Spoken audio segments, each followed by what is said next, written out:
We are live. Here we go.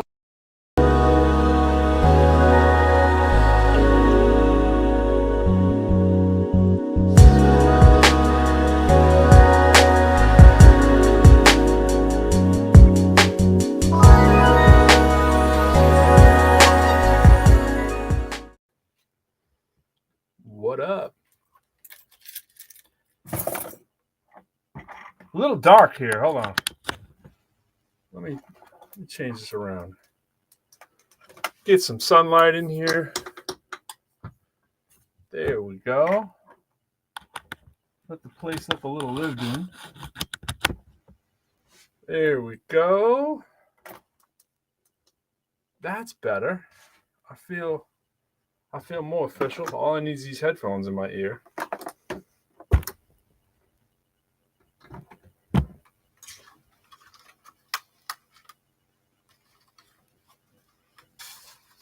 Yes, yes. I still don't hear you though. We're having the don't hear Bernard problem again. Let's find out. What about now? There you are. There you are. This time it was just mute. So let me tell you, Bernard. Yeah. We're outside with my son, right? We're doing it has the bike. It's on day 10, right? Right. Grandparents are here. They're helping actually do what I should be doing. Fix we have a mouse situation in the house. So we figured out where the entrance area is. It's behind the stove. So my wife's dad came over and she said, you know what? While he's out, why don't I come over and help? Because, I had my little weekend obligation going on. So he comes over and helps. My son's like, Daddy, of course, as I told you yesterday, he's like, gonna want to go ride bikes. We do the ride bikes. We get in. I'm in at 4:30. I'm feeling great. All of a sudden, my wife decides to tell him, Joseph just called. He's going to be at the park. And he loves Joseph more than anybody's business. So I'm like, why'd you say that? So she's like, I can't go out right now. Dad, my dad's getting ready to leave. So I'm out there 4:52. And I'm like, well, we got to start Introverse. You need to get over here. So we did the handoff. I came in. I got up here. And there was no laptop. I was like, oh, my gosh. The planets are conspiring against me. And I banged my head. I don't think you can see it. I banged my head off the top of my short door.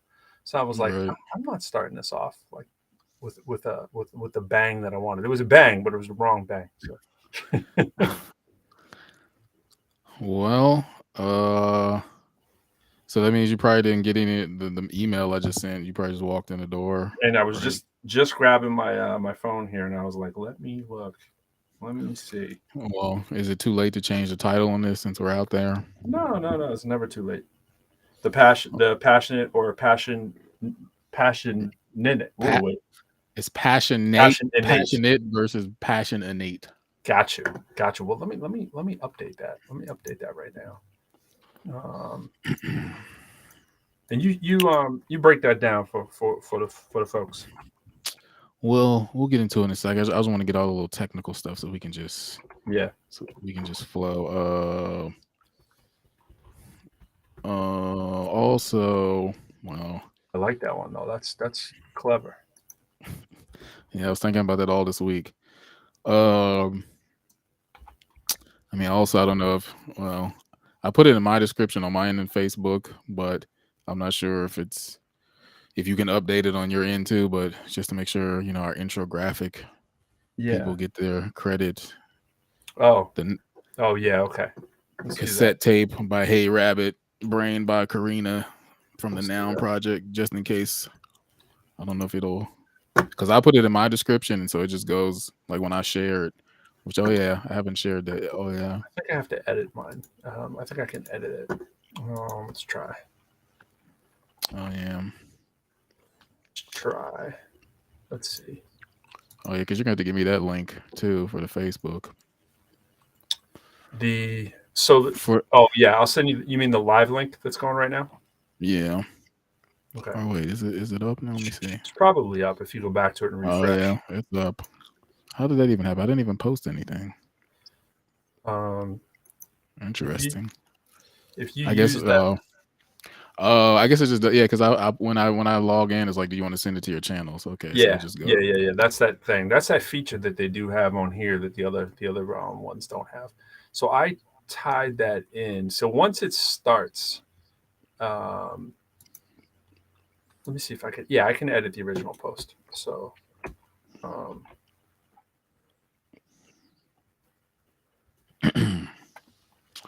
and there Okay, it let's. is. So now the original one is updated. I don't know if that will share correctly to you, but the one that has the timing on there, yeah, that's up. That's good. All right. Well, if you want to hop in Clubhouse. Sorry, Oh y'all yeah, can't. Y'all are getting all the behind the scene tech stuff. I was Usually tell doesn't. I was telling people that some Clubhouse people yesterday. I was like, well, they're not getting it from me until I'm in there. The people were advertising that for us, and I was like, well, we're not exactly the most interactive via Clubhouse quite yet, but we're there. You know what I'm saying? And people were talking about Dr. Mina Blazy, where she would do hi Sage Sarah. They were talking about how she would do rooms just Mhm. for the sake of having the audio to do like podcasts with. So I thought that was pretty cool. Yep, Um, I've been doing that for a while because yeah, that's. I know. I was thinking that's right in your lane, so that's no shocker to you. We're rocking the blue today. We're very coordinated. Oh yeah. So the title. Yeah, welcome to the Introverse. We don't really do intros on Introverse. Um, The no that's, introverse. that's what we're all about. We're about getting right into it. So passionate versus passion innate. Hmm.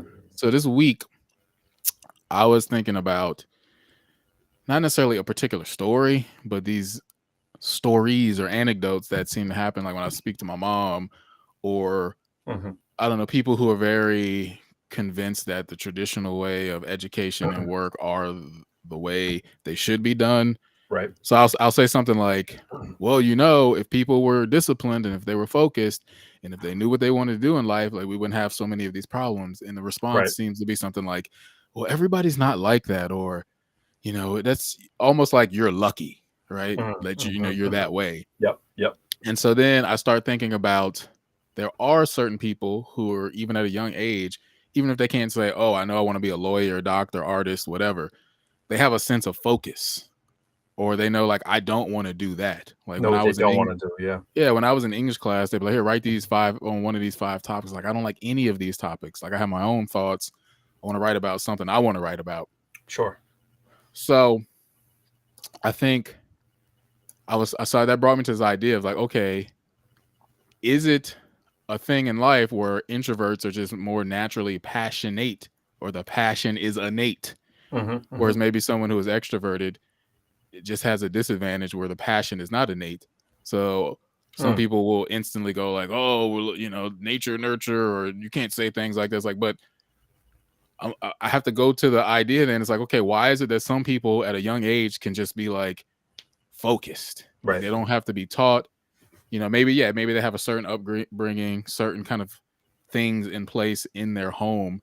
But there's some people who they just know internally what they want to do, Right. or Hmm. they know that they are, or they know how to, at the very least, they know how to be focused on the thing that's in front of them right there, which can simulate passion. At a young age, you may not say, oh, that kid is passionate about Legos, but there's some kids who probably like, if you let them alone for a bunch of time, there's like, they just stay playing with the Legos. Right. So that's the main gist of what I'm talking about, because I feel like that idea really plays into how school and career plays out, in the sense that since there's this belief that, oh, everybody can't know that, the majority of people are sort of given that kind of advice, like, hey, we don't know, Hmm. nobody knows, and when you get to college, you still, I mean, I hear that so much, like people like, in college you still don't, we all don't know, we're all Right. just searching. And I'm like, every time I Waste hear waste a that, lot of time and money doing that. right, Yeah. every time I hear that, I'm just like, stop saying that. Yeah. Like, stop speaking that as if that's just a gospel truth, that nobody knows what they want to do and we're all aimlessly searching and Yeah. it's open ended. Well, I think So the that's other what I side, want to talk about. I guess Passionate and passion innate. I guess the other side you hear, it's a great point too. And I think the other side that you hear when you go through all these different educator trainings and PDs and so forth, it's always the social emotional component that will come up with the idea of not wanting to add undue pressure. And then then it kind of becomes, well, okay, I can hear you there. You don't want to put undue pressure. But when I was in my doctoral program, they did the same thing. They said, hey, the sooner you know what you want your dissertation to be about, the easier it's going to be for you.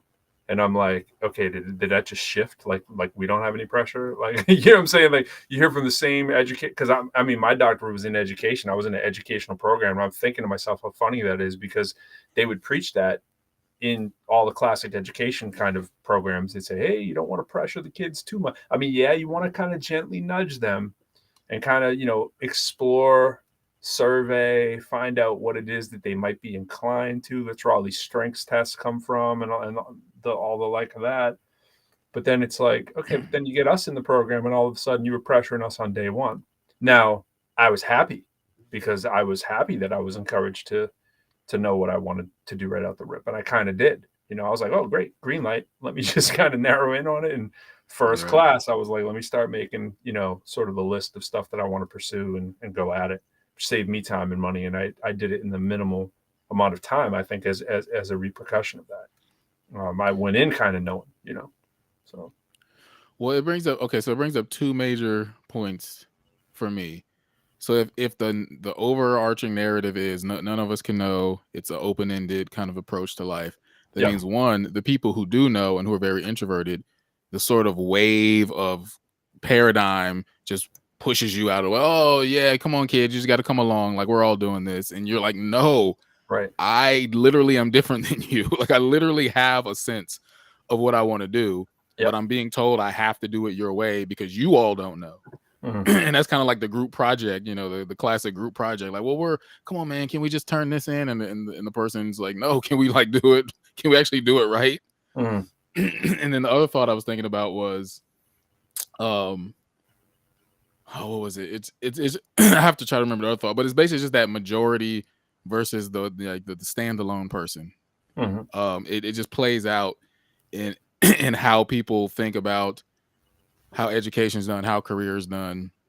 And so the person who is very definitive, it's interesting. It's almost like the person who's very definitive is seen, I guess that's the same word, the same identifiers like Mr. Know-it-all, Mrs. Know-it-all. So if you're very definitive and certain, it's almost like, oh, well, who do you think you are to be certain about your life?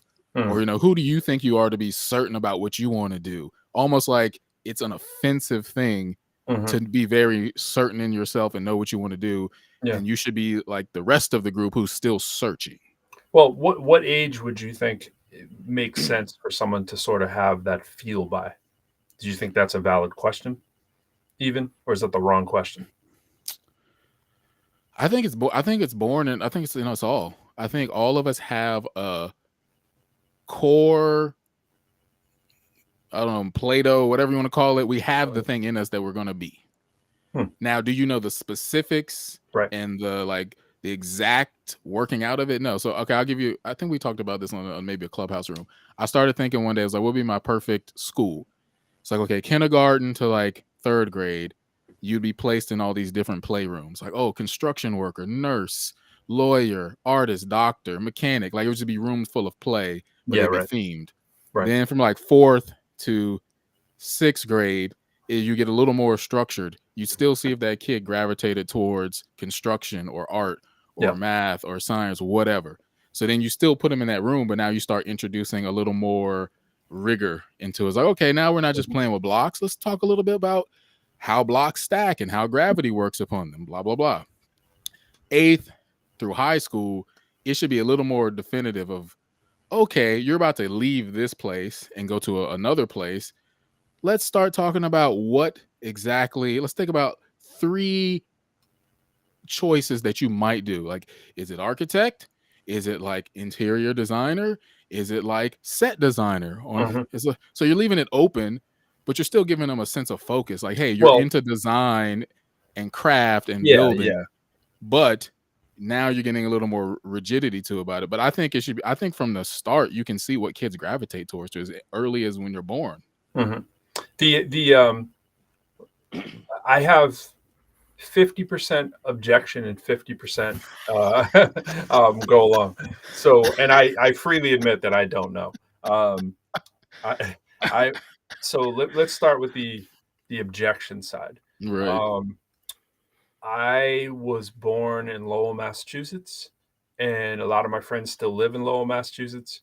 And I think the less you travel, the less you're exposed to ideas, the less you're going to have an opportunity to really figure it out if it didn't dawn on you. If, in other words, if you were born, I always like to go extreme.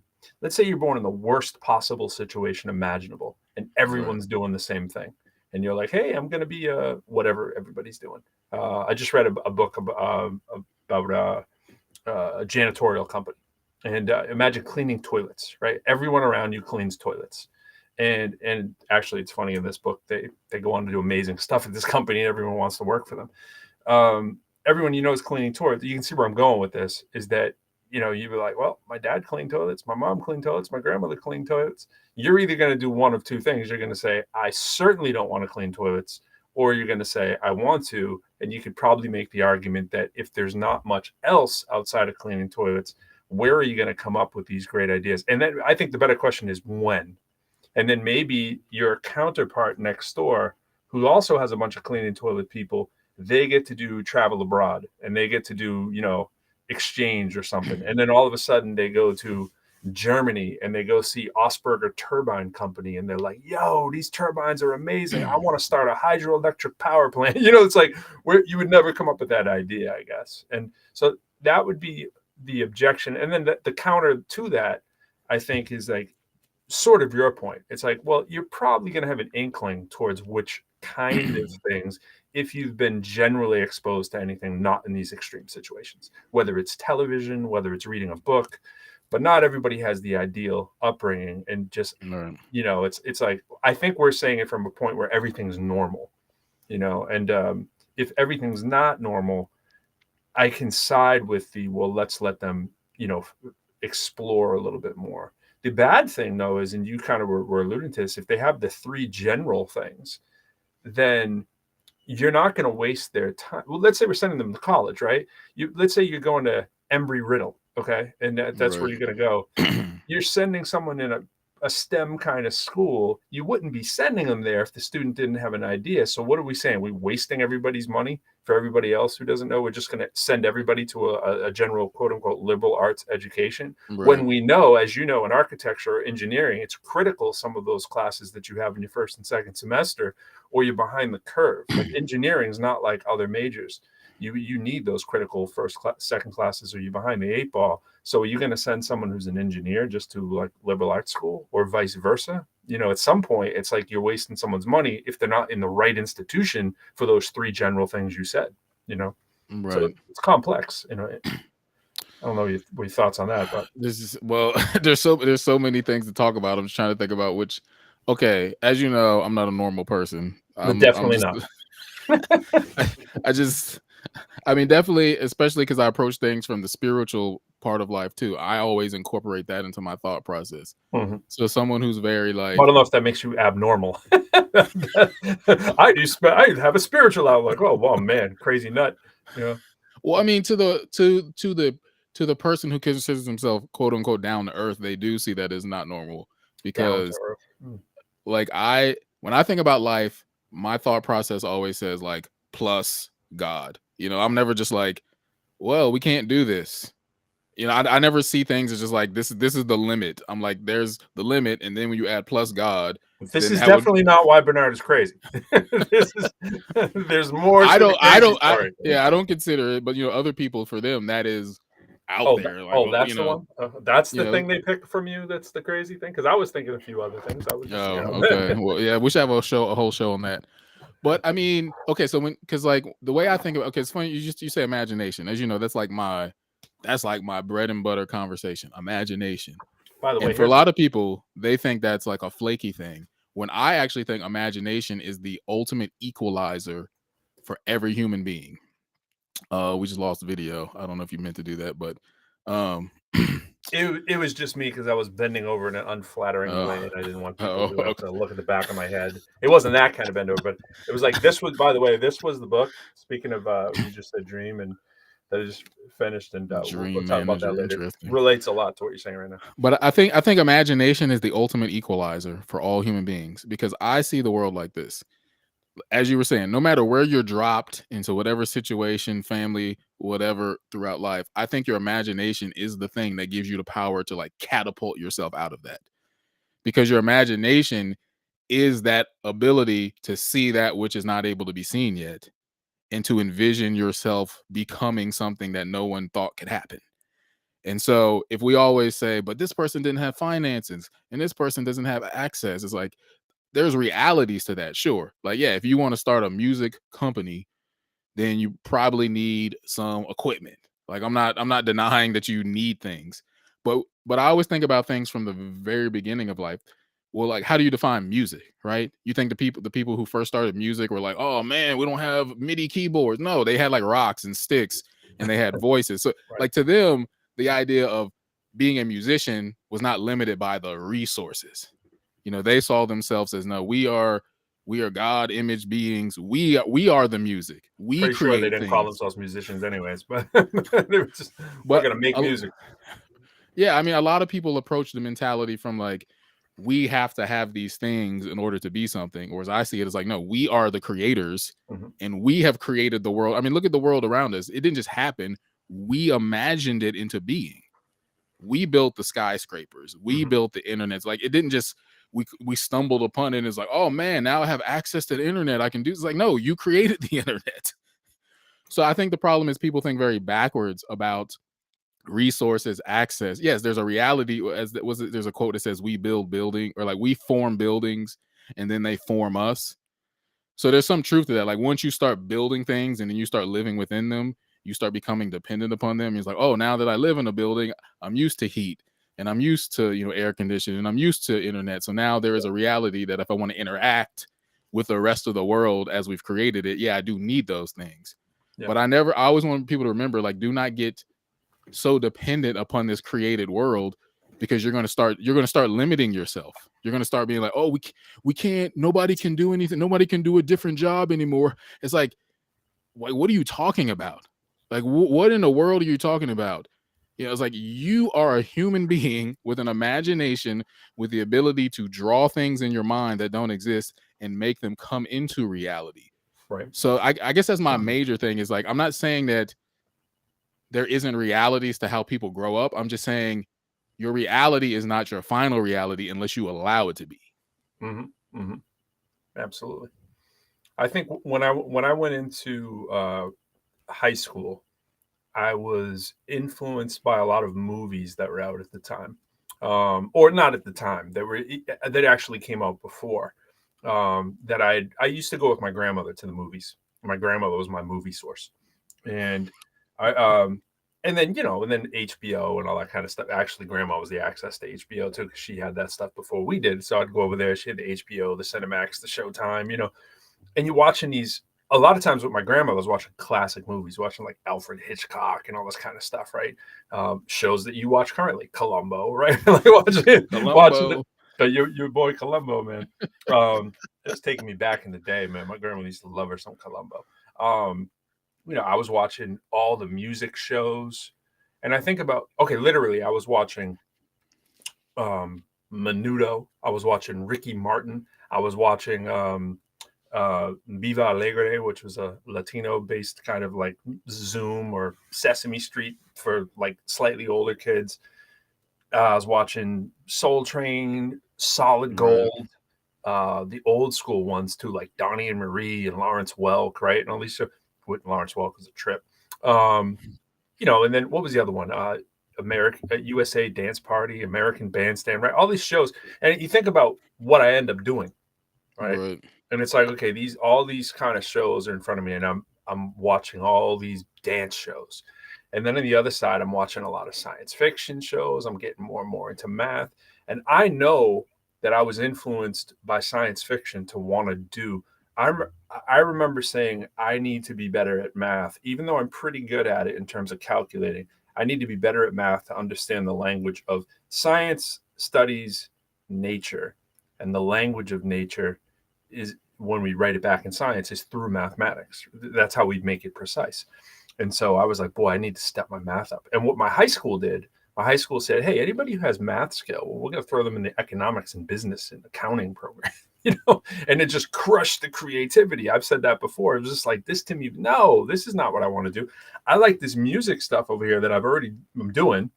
I like the hip hop. I like the, even way back in the day, even like, disco, anything that was like dance kind of stuff. I was like, I like that. You can write raps to that. That's dope. And then I'm like, I like science fiction, and I'm searching for like the way to put those together.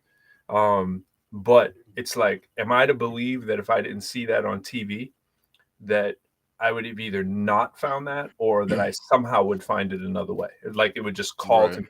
And I feel like I was inundated with it. And then I think of other movies, right? There was just one with Michael J. Fox that was in like the 80s, and the other one with Charlie Sheen.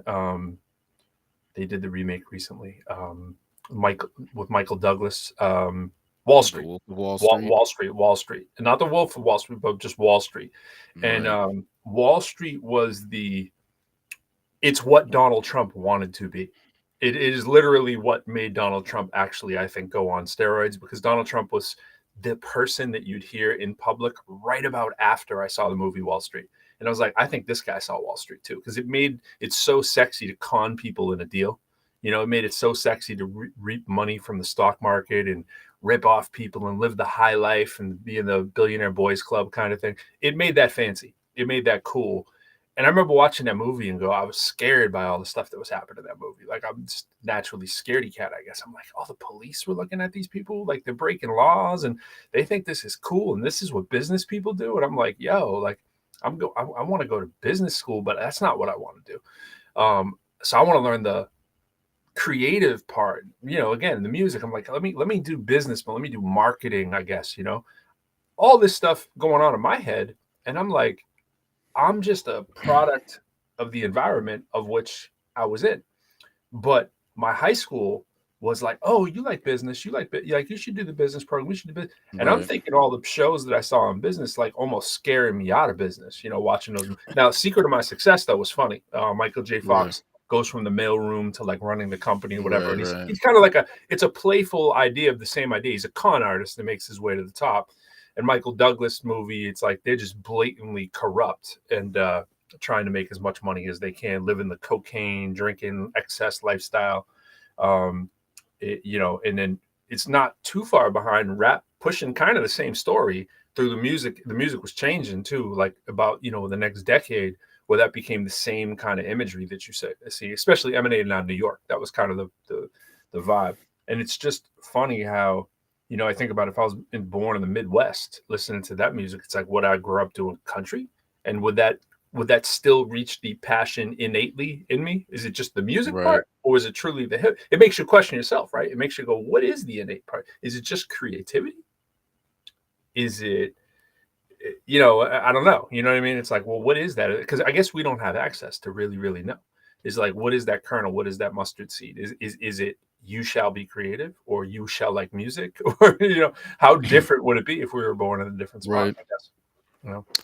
Well, okay. So a few things come to mind. One, it takes us back to the thinkers and doers that we always talk about, and I think this is where the divide usually happens, because everything we're talking about is when I hear people talk about nature versus nurture, I think I guess I would associate nurture with internal, more imaginative introvertedness, and then maybe nature is more like extroverted, like nature, physical nature. So I think people who are more externally focused, they probably put a lot of emphasis on the physical world.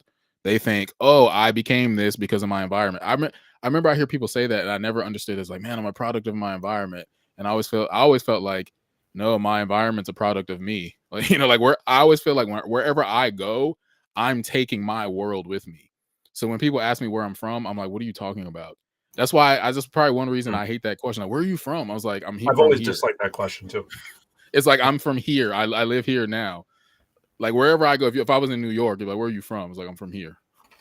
I actually wrote this poem a while ago. I was like, yo, I'm not really from New York. I was like, I'm not from there, but I'm from somewhere. It was this whole ode to New York, how I wish I was from New York because I like subways and hip hop and graffiti culture.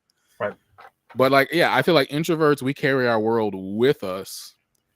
And like you were saying about the TV as well, like the computer, the TV, these other images that come to our homes.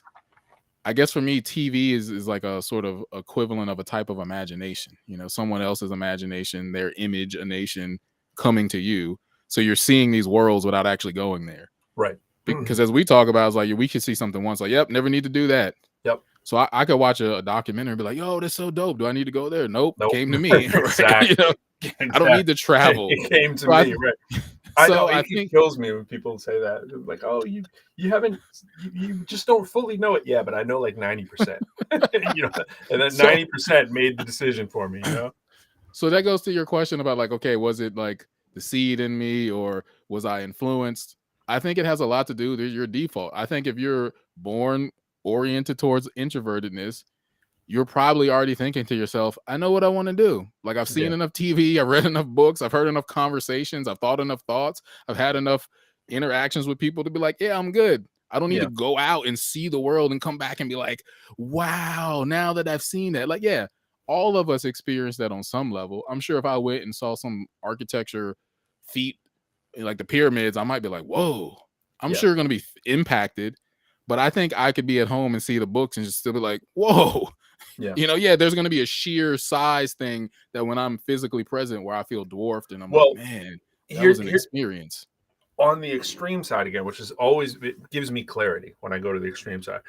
We find out tomorrow that there's alien civilizations all around in our solar system, right? They're hiding behind other planets or something. You find that out tomorrow. I think most people are going to change their trajectory because they're going to be like, whoa, I need to be literate in science. I need to be literate in space. I need to be, you know, like if some earth shattering revelation hits you at the right time in your life, and some people will call those, you know, whether it's the out of body experience or whether it's a life changing moment or just some massive thing. Even you think about how many people right now have been changed by COVID. Their trajectory has changed. And now they're doing a career that maybe was the thing. And that's the thing. We don't have, that's what I meant earlier. We don't have privilege to know if we're even at that point in our life yet, or if we will get there. The thing that's in us, we might never get to. You know what I'm saying? Like there's plenty of us doing jobs that don't appeal to us and that are soul crushing jobs. And we know there's something in us and we die before it happens. Right? Like, and so it could be in you and you don't even get to it. That's the crazy part. You know, and there could be aliens coming tomorrow, and then you're like, "Yo, I was an English teacher. I got to be a physicist." You know what I'm saying? We're going to get into that, but okay. Before we get into that, okay. So the other thing I don't need to be at the pyramids to have an experience. Like I'm sure that experience would get recorded onto me in like a visceral way where I'm like, oh, impacted. But like I think we're saying, like I think I could read. I could like in 6th grade we read about Egypt, and I was like, wow, incredible. Like I feel like I could read about it and want to go. Versus like I have to go to want to go again. I feel like maybe an extroverted person. I feel like extroverted people really like travel. Like when I hear people talking about travel, I'm like, what are you talking about? Like why? This sounds tiring to me. Just being on the plane. Certain places. I got a list of some places where I could go right now. I'd be like you take me to the Azores like right now. I'm good. Like okay, I could like maybe one place I want to go, Sagrada Familia, to see the church Antonio Gaudi built. But even still, I'm like, I got to get on a plane. I got to go overseas. Like it sounds like a lot. It sounds like a whole lot. But okay, so this brings me. Okay, so going to architecture school, I actually kind of asked this question. Like when I was there, they did a lot of things about like think about how you think. You know, imagine and pay attention to things, and you know.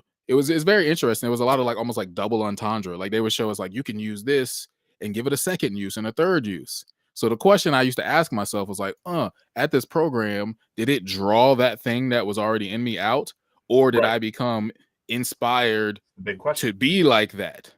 And so maybe the answer is like, well, there was probably a version of that already in me, like hip hop, like the metaphors. Like soon as I got there, I was showing them like metaphors. And one of my professors was like, oh, this is so interesting. You're comparing the beat and the rhythms and the columns. And I was like, yeah, this is exactly what I'm doing. Right. So like the hip hop was already in me, but I made the architecture had another way of doing it where I was like, oh, y'all are just doing metaphors, and y'all are just, because I actually did a thing, because they would always say, hey, when you start a project, draw the sight lines from other buildings around to inform your project. And I was like, yo, this is just sampling.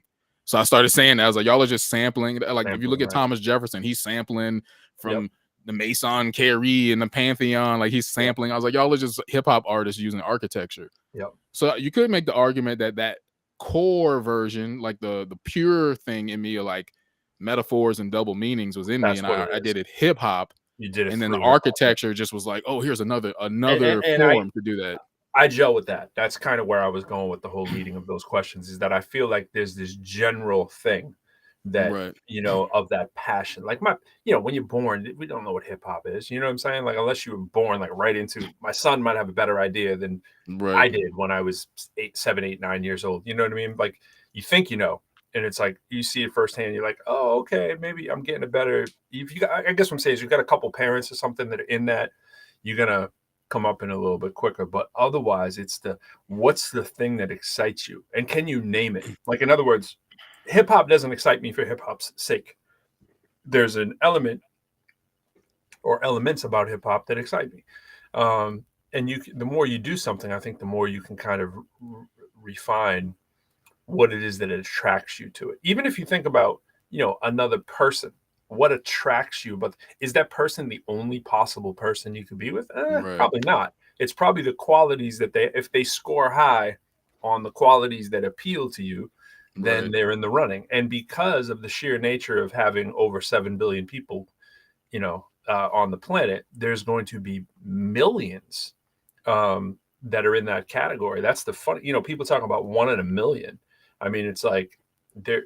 If you're 1 in a million, well, there's scores of thousands of people just like you. You know what I'm saying? Because there's 1,000 millions to get to a billion. You know what I'm saying? So if you're 1 in a million, well, there's a lot of those to go around. So it's just you're gonna find the subset which belongs to that characteristic, and it's probably hard for most of us to define what that is. Like, that's what when I was holding up the book, what I was talking about is what I really like in this book. It's called The Dream Manager by Matthew Kelly, and if anyone gets a chance to check that out, I think you really enjoy it. It's a short read. I read it in basically 2 hours, and the idea of the book is that this company starts a position called the Dream Manager, and they're a toilet cleaning company. And the problem is they have incredibly high turnover. Everyone wants to leave, of course, because you're cleaning toilets, right? And it's a dead end job, and everyone knows it. The company knows it. The managers know it.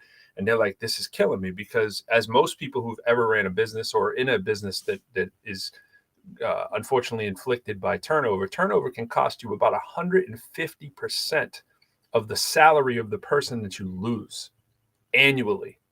Right? That's a big number, right? And if you think about all the turnover that there is for somebody cleaning toilets, you can just start doing the math for a moderate sized company that was employing maybe 50 people to start. You're like, wow, how can you sustain that? So basically, they stumbled into this idea that they need a dream manager, a person in the company whose job, and I really relate to this being a professional developer, because I see my job similarly, and I've communicated this to many different people in my organization, that I feel it's my duty when someone's looking for a job that I help them, even Right. if it's externally to our company. Or if a student is trying to transfer to a different college, I'm like, yeah, let me be the first person to help you, because this may not be the right spot for you. This job may not be the right spot. But to summarize the book, the company grows exponentially because of this policy where they employ a dream manager whose literal job is to help you acquire your dreams. And they ask it a very important question to people, and this is where I'm going with this. They say, in you, what is the dream that you actually have that's unfulfilled that you want to be doing? And they help the employees reach the dream. So for many of the people they just surveyed, and they found they wanted to be first-time homeowners. So they actually helped them. They hired a person who was financially literate to be the dream manager, who was working at a bank doing this kind of stuff and doing like a PD slash kind of financial literacy kind of thing at the bank. They brought him in, and the guy changes the whole culture of the company. Then they hire about 10 dream catchers by the time they're done. And they just keep asking this question. In other words, what's in you that makes you tick? And it's a great question that we don't honestly get a chance to answer. Like, when's the last time someone said to you, "Hey, Bernard, what's your dream?" You know what I mean? It's like most people will never, and I know unless it's in my work situation, I'm asking nobody that but the people in my family. Right. It might be a few of my friends, but for the most part, my friends that I have that are in my close circle, I kind of know what the dream is. You know what I mean? Like we talk about that kind of stuff or whatever, but it's a rare day where someone just walking down the street would be like, "Hey, Bernard, you know, I want to help you out, man. Like, what's your dream? How can I help?" You know, and but you have to articulate it based upon what it is we're talking about right now. Right. What is that innate passion that Right. you actually have? It might not be what you want to do. It might be what I just said. Hey, I'd like to go to the Azores. I'd like to go to Greece, right? Right. Like that might be your temporary dream. I want to own a house. I want, most people, it's not, I want more money. Money's just the means to get Right. there. Right. Right. So when we answer these questions, a lot of it is framed, I think, by we have to know it. In other words, I feel there's this thing in me, and I'm going to express that by saying, I want to go to Hawaii. Why do I want to go to Hawaii? What do I know about Hawaii? Right. Maybe it's I want relaxation to look at flowers and to be on the beach and to calm my mind. You know what I mean? It's like, okay, well, what about that Right. is hitting at your core? And I just think it's a great reflection exercise for people to actually try to do so you can answer this question for yourself to know if you can articulate what your passion is and what has been limiting you if you can't. We talk about our passions all the time, but I'm just wondering how Right. often other people do. Yeah. Well, one, there's so much to say on this. One, I make a distinction between dreams and goals. Shout out to Tree, by the way. Yeah, to me, dreams and goals are two different things. I think a lot of people use the word goal. A lot of people use the word dreams when they're really saying goal. And so you Mm, say, "What's your dream?" They say, "Well, my dream is to buy a house." And right. I say, "Well, not to like judge your dream, but I don't really see that as a dream because that's Right. something like everybody says or can do." Now, here's the difference. If you never ever ever ever had a house Mhm. and like from the time you were little, it was this desire to like buy Wanting a that house house. and then your Yep. parents have there's something specific and unique about that for you, then that is a dream. And here's the other distinction I make with dreams and goals. To me, a dream is something that's just slightly out of your reach that you have to stretch and get it. Like when someone says like my dream is to get a job, I'm just like that's required. That's not a like it's my dream Right. is Right. to have a family. Again, if you never had a family or you had trouble, getting pregnant or something like this, like okay, that's a dream because Absolutely. there's like a level beyond your control where it's like this thing I can't get to and I need that like God push Right. to get me there. So Trina you don't wants have to London for the culture, by the way. for Is that a dream, Trina? Or is that a goal? What do I think about it? I think if you can reach your dream by yourself, it's not a dream. I think that's a goal. I Yeah. think if there's something that is just an inch above beyond your reach, it's like, okay, that's where you have to stretch and you have to have that, like I said, that God push to get you there. So yeah, if you ask most people what their dreams are, I don't even think they make a distinction between those two. And if you ask most people, they have the American dream, Mhm. and I say they've traded their personal dreams for the American dream. Because when I talk to people, it's like, "What is your dream?" and they just rattle off this stuff that I've heard, like to be happy, to live in a nice neighborhood. I'm like, "What are you talking? Like you're just saying what Yeah. everyone else has said, like, but I'm not hearing you in it. Like I'm not hearing Yeah. the unique expression of you that makes you come alive and makes you say, like, yeah, if I die and I don't get that, I'm gonna regret it. Right. Right. Right. Like to Right. me, like if you die and you don't do it and you regret it, to me that's a dream because you're like, that's the thing I really, really wanted. We can all Yeah. want a house, but what do you really, really want? Hmm. It's funny. The word dream to me has always. Yeah, I've had a love-hate relationship with the word. Um, because I don't feel like I'm dreaming. I'm just thinking of what is possible that I'd like to Right, achieve. right, So when I do my strengths test, mine's strategic, learner, achiever, maximizer, analytical in that order. So strategic, learner, achiever, you can see where that's going.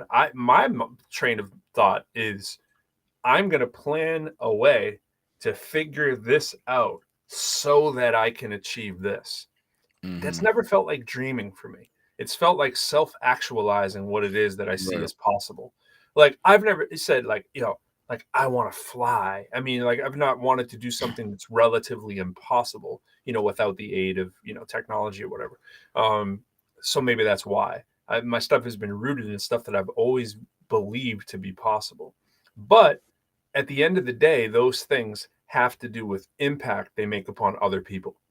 Right. Um, I enjoy it, truthfully, when it's something that I've had to achieve myself to pass on. Like I like that because I find it inspirational. I think like if I can achieve something, then anybody can, right? And I kind of like that. I like saying, hey, if I can achieve X, Y, and Z, and I can show you how to do it, I get a lot out of that personally. And so you can put me in any realm. And if I can teach somebody how to do something for themselves, I'm generally going to be pretty happy about it. Whether it's to motivate them, I'm just teaching them maybe through motivation or leading by example or whatever, so that they too can be, efficient in that particular area. I'm generally turned on by that. I know that there's people that they're probably like, "Ugh, I don't care anything about that." Like I just want to do X, Y, and Z. But for me, it's this continuous search for self betterment in Right. myself so that I can be the light for other people to do it too. Because I'm always like, if this idiot can do it, well, I know, you know what I'm saying? Like, I know you can do it. And people pick things like, and to me, to your point, I think they're goals. Like for me, I definitely had a goal to get my doctorate. There was no doubt about it. I had that goal. Once I decided that I wanted to go into education, I was like, well, I'm not going to stop with a bachelor's, like once I knew what it was, I was like, well, I'm going to get a master's and then I'm going to get a doctorate and then I'm going to teach. Like, it wasn't a question to me. It was just like, boy, it's going to take a while. Whew, I got to get on this, you know? Then when you get in the program, then you start going, oh man, there's a lot of like doubt. The imposter syndrome sets in, the doubt sets in, like, you're like, oh man, what did I get myself into? It's like people that become Navy SEALs, right? And they're like, oh yeah, I'm going to go be a Navy SEAL. You're probably not. You're probably going to quit because most people do. You know what I'm saying? Because there's a lot of doubt that sets in at some point. You're like, Right. yeah, I'm checking out. So what was it about the Navy SEAL that appealed to you? Is it just Right. bettering yourself? Was it really that you wanted to go help people for the government or whatever? I don't know. I don't think that's why Right. most people become Navy SEAls. I'm not a Navy SEAL, but but I'm just thinking that it's probably something more about these not vague, but general things that are in us that we're trying to live out for one reason or another. Well, let me pull up. Tree said, "I'm too old to make living in London a goal. I feel." Woo! Wow, that's a negative viewpoint there, Trina. We got to change that. I'm gonna be your dream manager today. We're gonna work on this. We're gonna work on this London thing. All right, we're gonna work on the. Unless you don't really want to go to London, that's because you could make the logical decision in your head to say, at this point, like I wanted to do it earlier. That's different. If you wanted to do it earlier, maybe that's something that maybe you mean an unfulfilled dream. But if you still want to do it, why are you too old? You know what I'm saying? I'd be like, or the way, I don't know. I don't know if she meant this, but this is the way I flip it. Like I was just saying, it's like, oh man, I'm too old to only pursue goals now. Like I only have time to pursue dreams. Like yeah, living in London is a goal. No, I'm not doing that. Like if we're not going all in, yeah. like Well, you know, Tree started it. She didn't go all in. At first, it was she wants to go to London. I thought by go, she meant visit, go check out the culture, right, right? And then you switch to live there, and I was like, oh, okay, that's stronger. I say, man, if you got a goal like just going somewhere, I mean, I think we can make those things happen easier than we think. right, I do it all the time internally in the United States. I always go like this. I go, oh yeah, I want to go. How can I do a show there? right, You right, know, right, I'm immediately like, and then I just start. I pick an area, and then I go, this is going to be the area that I make sure that I go to, and I'm going to circle that area. It's again strategic, right? It's like, right, right. and even if I can't go there for like a hip hop show or something, I'll be like, oh, I wonder if my work is doing anything in that area, and I'll just search and look, and before you know it, I become obsessed with it, and then it's like, Well, there's so much. Well, let me here. I'm gonna bring this. Let me share the screen first, and then let's see. gotcha. Whoop. Wait, all right. So, all right. Do you see my diagrams? Yeah. So this is. I mean, Let's this is let's this. blow that up. Hold on. All right. What you got there? All right, so this Let me is what I mean. get rid of the Introverse tag there up top for a sec, Right. just to make it a little clearer here. Get rid of that. Get rid of. Well, that's good enough. Okay, what you got? So I mean, you guys always hear me talk about my fourfold philosophy: self-worth, identity, purpose, meaning. Like this is how I live my life, and this is what everybody's looking for. If you want to know you're worth something, you want to know you are somebody, you want to know what you want to do in life, and then when you look back, you want to be like, oh, was it all that was cracked up to be? Like, what was that all about? Mm-hmm. So to me, everything starts with the self-worth and the identity, and then your dreams, your desires are birthed out of that. Because if you don't even think you're worth something, Mm-hmm. then you're not going to pursue your dreams, because your dreams come from you. So it's just you tell yourself, like, why would I think I'm worthy enough or good enough to do that? Because I'm not worth anything. Mm-hmm. And we talk about this all the time with creativity. To me, that's the difference between someone who is creative and not creative. Is the person who's creative is like, I'm worth putting this out there because my Right. voice is worthy. So Yeah. there's so many people who prevent themselves from being creative is because they don't think their ideas are worth. Someone told them at some point that's stupid, Yeah. or They shut them down. Yep. yeah, that's not worth. And nobody wants to hear that. So then they start believing that, and then they don't, then they stop expressing themselves. So I think everything starts with self-worth, then it comes to identity, because you have to know, to a certain degree, well, not to a certain degree, I mean, you have to know who you are before you know what you want to do. Because Right. if you go out looking for these experiences and like, oh, I'm gonna go to this and go to this, like, but it's almost like playing a game without a character, right? Like, when you go to the video game, you select your avatar, and your avatar goes on a quest. You don't just go on a quest, because by the end of the gameplay, it's like, well, what did I learn? What did I become? Well, what were my strengths? What were my weaknesses? So I think before people even get into like pursuing passion and dreams, you really have to answer these fundamental, like, do I even think I'm worthy? And secondly, who do I even think I am? But what I Right. want to, what I want to really get into is this hard, because I talk about, this is stuff I've been exploring for years. So we're talking about dreams, and I think, let's look at this one. I think dreams start as desires, and I Mm-hmm. define desire as, what do you really, really want? So that's the things that are like in the core, Right. the heart of hearts. Whereas things that you want are more on the perimeter. It's like, I want some cake right now.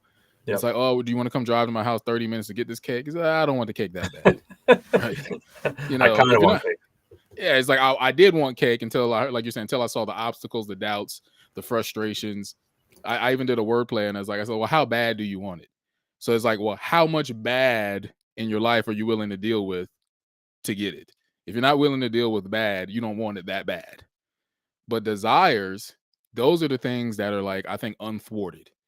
It's like, someone can say, I really, really, really want to start this company that helps kids. And so even though you might come up against obstacles and doubts and being rejected, there's something in you that's like, no, this is like who I am. This is a part of my DNA. This is not something that I always say, it's not even like something you're choosing to do. It's like, it chose you, right. and it won't let you go. So the thing about that I say about your desires, your dreams, is this idea of, can you say the sentence, this is what I've always wanted?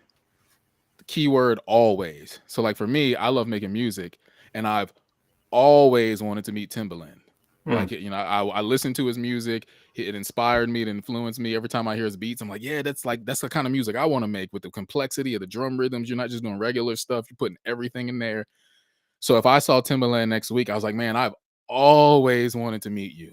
Mm. Other producers like him, sure, learn some stuff from them. But if somebody's like, hey, you want to meet them? I was like, oh yeah, if they're here, cool, But right? they're not Like, Timberland. yeah, yeah. But I'm not driving.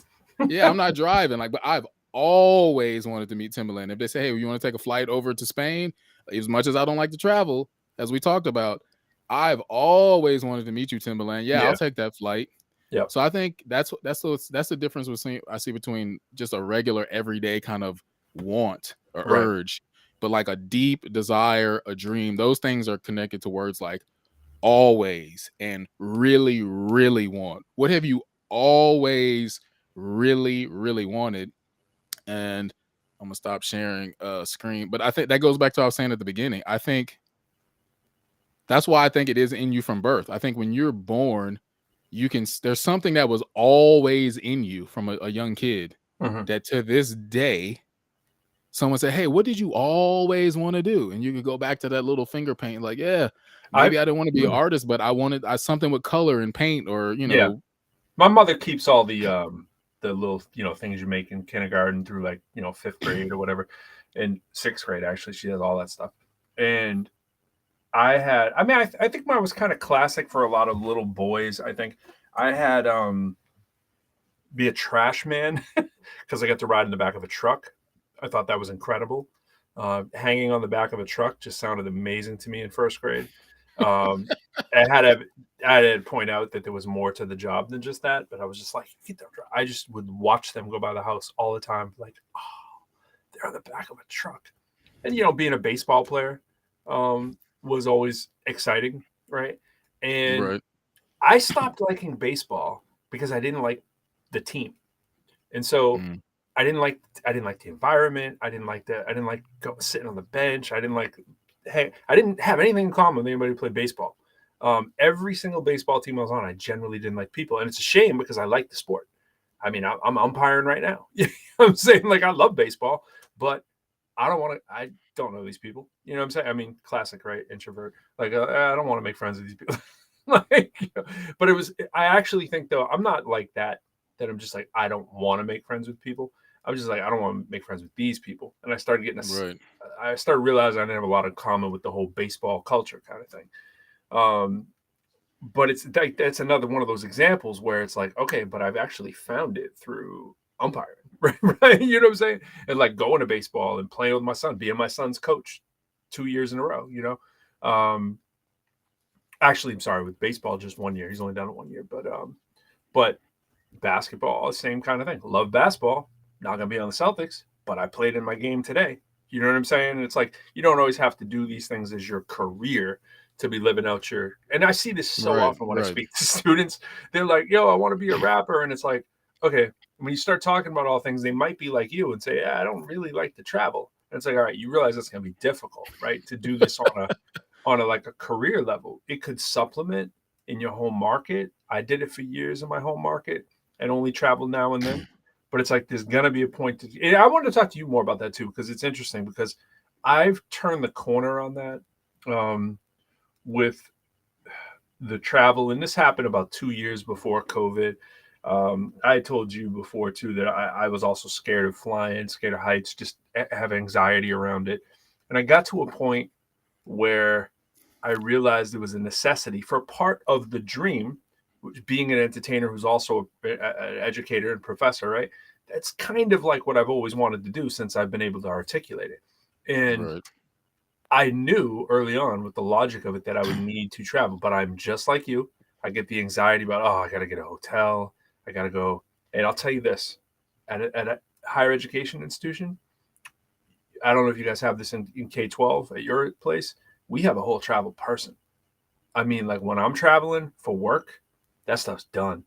Like that stuff's done. And I'm like, I need that in my real life because I get anxiety just thinking about booking the flight. You know what I mean? right, And then thinking about, oh, I gotta pack. And my wife gets so mad at me still, with packing. She's like, why do you wait to the last second to pack?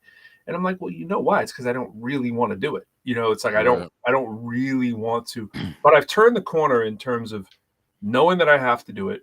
And actually, I can admit now that I get a little excited about it because I've come up with a way of tricking my mind into all the details. Like right, for me, booking the hotel is making it official that I'm actually coming. And then it's like, and I know the check's not coming unless I book the hotel, right? So I'm like, I have to, as soon as I book the hotel, now it's official. And then immediately after, I'm booking the flight. And I'm like, it's almost like a trophy for me in a way. It's the best way I can explain it. It's like, oh, there's another one. There's another. It's like lanyards from a show. It's like I did that. I got that one, and I've now come to realize that there are positives with the traveling that I used to not like as much that now I do. Now, yes, I'm still a hermit. I still go to the movies and the local crowds of wherever I go, but I'm into the fact that I'm going to get to fly or take the train, take the bus or drive, which means I'm going to get to read another book. right, I'm going to probably get to create another song. and I get to think about the entire show that I'm doing, which means practice and self-betterment. So I'm like, you know Right. what? Every time I do a show, I'm actually getting better as an artist. And I do make sure to try to check out something if I'm there for more than a day, just to kind of feel the local flavor or whatever. And I do like that. I have to admit that part of travel I do like. Once I'm there, being able to kind of check it out and see what's going on. But I'm like walking through the neighborhoods. Like I'm like, show me the real area. You know, like I wanna go investigate. You know, I want to go explore. I have a little bit of explorer in me, always have had that in me. Like I want to understand I need to understand. I can't just stay in the hotel and not know how to get somewhere. I got to know how the roads connect, and I enjoy that process. So I just trick myself into that stuff. Right. So I'm interested if there's not something about travel for you that you could trick yourself into, because you're the same boat as me. You're going to need to travel more than you ever have. You know what I'm saying? Unless you do it through the metaverse or through online or whatever. Right. But is there a way that you can trick yourself into boosting yourself up for it? And trust me, I know the feeling. Well, I mean, I think it's more like we were talking about last week, where I said fear, and you were saying, well, I don't really see myself as fearful of going out into social events, but it's more just it's, I don't know, it's like with everything. It's like, oh man, I really want to enter this beat contest, but I'm gonna stay up till 5 a.m. Like, do I want to stay up to 5 a.m.? Right, No, but I really right. want to make music. So you know that, well, Usually wins. passion means to suffer in Latin. So Mm, you know that the mm. word passion means both. It I means didn't know like, that. Passion yeah, means suffer in Latin. yeah. If you look at it in Didn't know Latin, that. it means to suffer. What Yeah, I is learned that. the root of that? Passion, or what is those? Do you know? I guess we have to look it up. Wow, this is dope. I didn't know that one. Yeah, passion of the Christ, like we were talking about Yeah, yesterday. yeah, but I never made the connection that, as you said, I'm like Passion of Christ. So that's Right. suffering of It's like, Christ. yeah, you can't have passion without It's going to the cause you to balance of suffer. the joy and the suffering. Yeah, Like if it's only suffering, you're like, why am I doing this? If it's only joy, it's kind of meaningless and weightless, right? mm, Um, so yeah, I think when you hear the word passion, most people just think like, oh, I'm passionate, but if they've never created something, they don't really know what that means. You know, means they you'll just bleed for it. It means you'll bleed for it, and you're you're right. going to Yeah, suffer. literally, Yeah, you'll be crucified for it. yeah, Like you'll be everybody has crucified for their it. creative cross to bear. Right. Um, so I think it's more like that, where it's like, oh, I know there's going to be this part which I don't like to get to the part I do like, so I do make the commitment, but it's still that mental thing of just like, Yeah. I still have to do it. Or like I say, like for me, I like several years ago, I would be here at home on a Saturday, and I was like, oh, I probably should leave the house because then I know if I sit around people, I'll feel better, even though I don't want to. And it take getting over that hump to go out. But once I was there, I was like, oh, okay. But yeah, like you, same way. Like when I'm on the plane, I'm like, great. I like making beats on the plane. Like that's such Yep. a cool. Like I could be like, Yep. this is a beat I made on the plane, Same thing. 50,000. I'm mixing a track. You know what I'm saying? But it's like I'm in the air making music. So I'm like, we're gonna call this one air beats or whatever. So it's like Right. a different environment, literally. Like I'm in the air. Yep. So yeah, I like hotels, but it's literally the travel part. That's what I'm saying. Like if I could Yeah. just teleport, I I know. wouldn't care. It's I not know. like I don't want to be I'm in with you. other places. No, I I like being literally in the don't other like place. point A to point B. Yeah. The time between that I have to use to get there. I don't know. Me, it's not even the time between as much as it is the planning process to disrupt my normal world. Right. It causes me a lot of anxiety, like because I'm not a super, super, super routine person, but I'm routine in certain areas, and I'm Right. process. I can eat the same sub every single day, and I have no problem with it. I'm rare in that area. I also have no preference for my food. Like I'm not. I have the lowest preference for like food, but I like the food that I like, and I can get it Right. every day. Like if once I find something I like, I have no. I mean, I'm not going to eat every single day, but it's like people be like, "Oh, you just had whatever. Pick a place that has Subway, right? Oh, you just had Subway yesterday. That's cool. I can have it today too. I can have it tomorrow. I can have it for breakfast. I can have it for lunch. I can have none of that stuff throws me off. So there's a bit of routine in that, and I get it. But I'm also happy to go try a new place when I'm in that mood. Then I'm going to go try a new place. But I start getting a little bit of anxiety around it. I'm like, oh, I'm not going to be able to.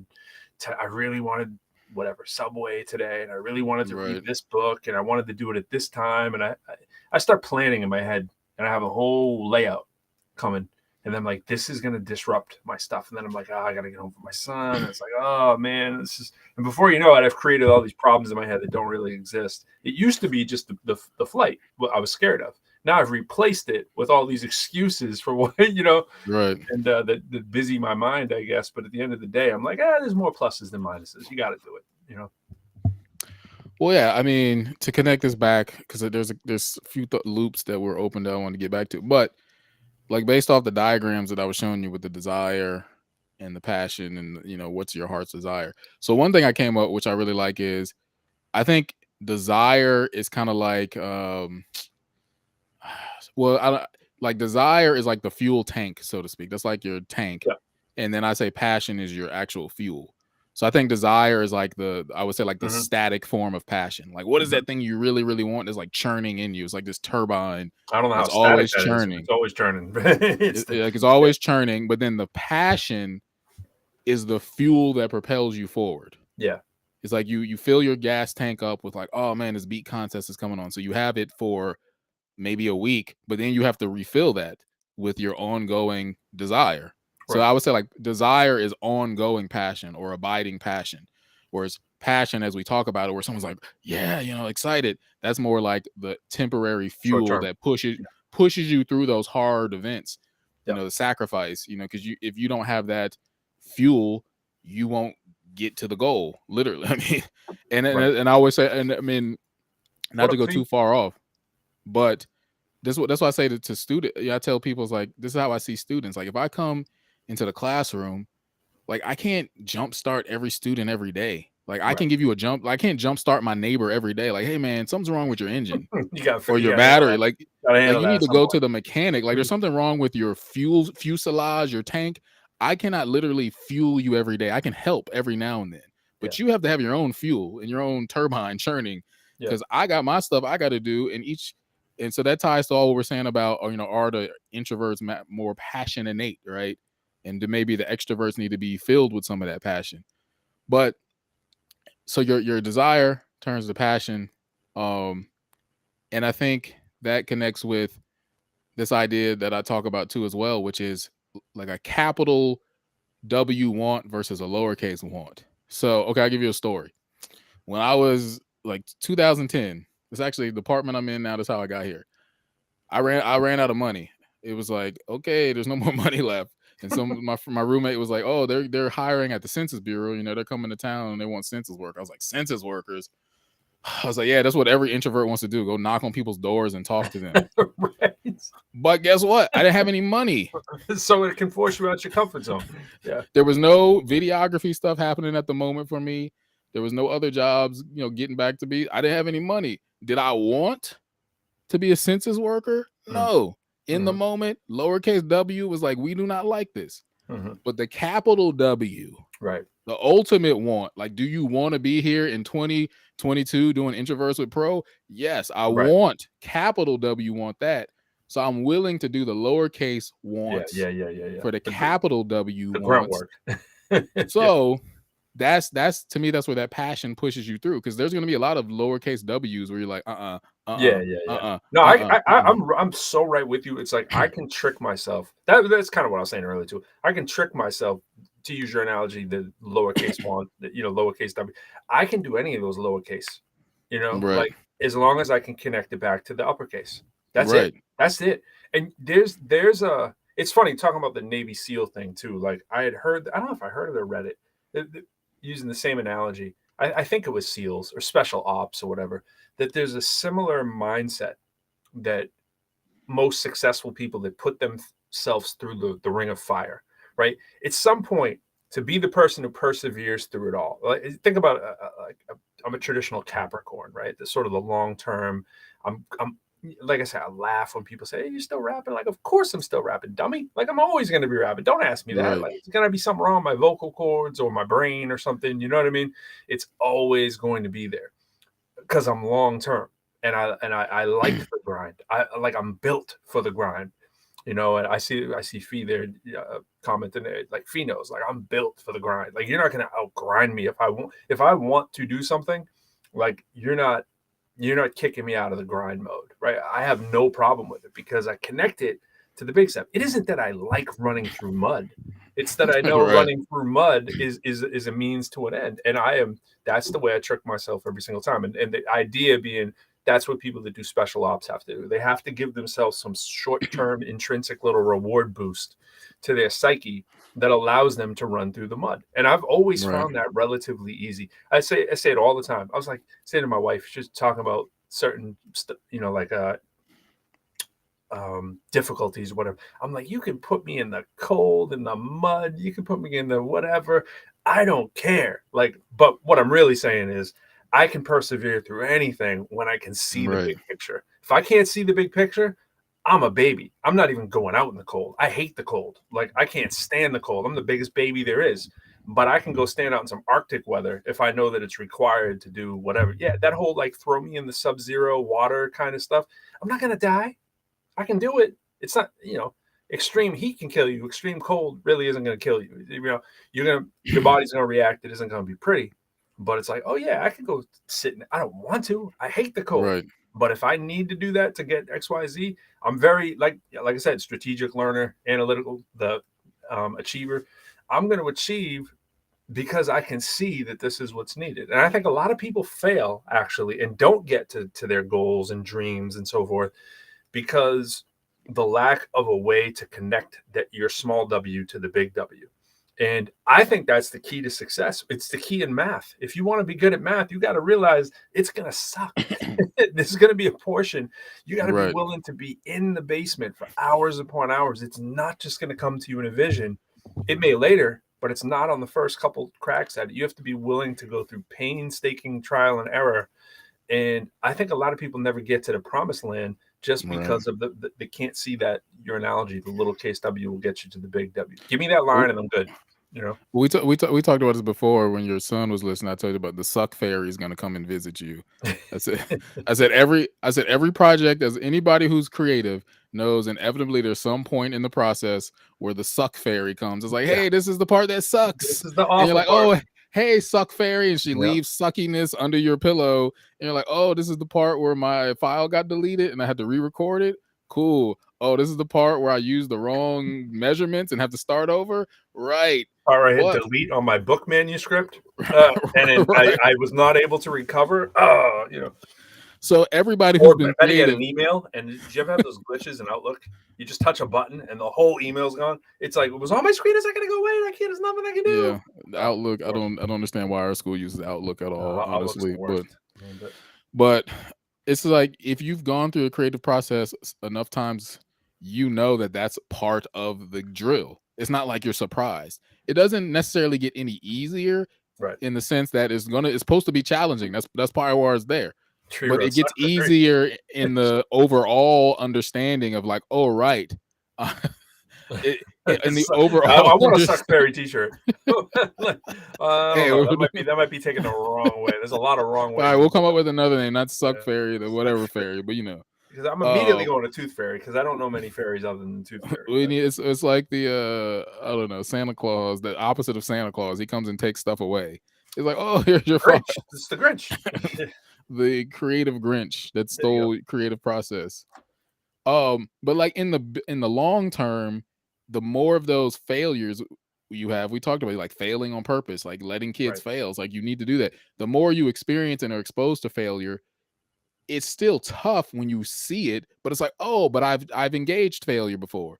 It's like when you spar with somebody, in practice. It's you don't go out there for the first time and wrestle. It's like, oh, I haven't wrestled this person before. So they have different moves and different techniques, and they're better at the double leg versus the the snap down. But oh, I've wrestled It's in before. your So you have world, to. right?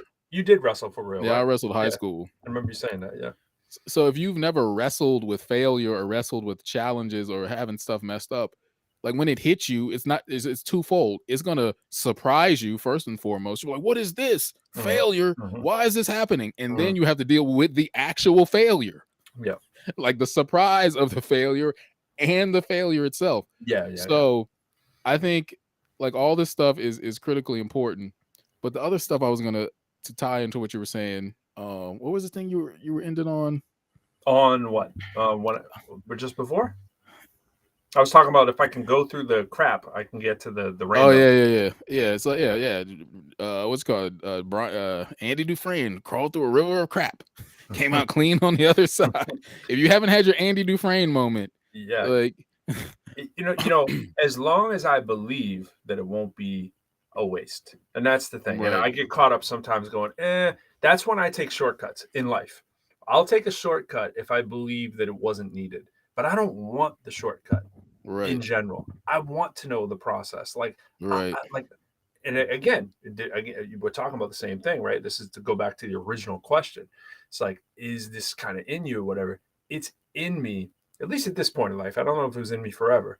It's in me where I totally embrace failure, totally embrace it, because it's like I get it when I screw up. I don't get it when I just do like I'm like, show me what I did wrong, and it's forever. Now I'll say right, today, doing umpiring wasn't necessarily forever. It was on the very next play. I did the exact same mistake twice. Like we were doing home plate positioning, right, for calling people out, and there's a spot where you're supposed to be when you're home plate up, right, so that you can really see the tag and you can really see if the foot gets over and everything like that. And I was like, oh yeah, now I get it. Like I needed to make that mistake, right? Very next play, then they just switched it up a little bit more, and I was like, "Oh, damn, I didn't see that play." And you start to go, "Oh man, what am I, an idiot? I just did this twice in a row." But they right, modified it just a little bit, and I was like, "You know what? Embrace that." And I'm in a good mood. I'm out there, and I'm like, "Ah, I sucked. I screwed up." And they're like, "Man, you were like, you're excited about." Yeah, because I know it's burned in my memory now. Like I remember where I was standing, what I did wrong, and it's there. And if they just would have went, "Ah, nice job," I could have been 5 feet off, and then I'm screwing up in a game and someone's telling me about it. I'm like, yo, tell me and I'll learn. right, right. And I embrace it. And I'm not like pissed off that somebody, it could be somebody 10 years younger than me getting it right. I'm like, yo, I needed to know. That's how I learn. I screw up in math all the time. I just have made more Right. mistakes than the average human, but I've learned from them. And I'm like, now I got it.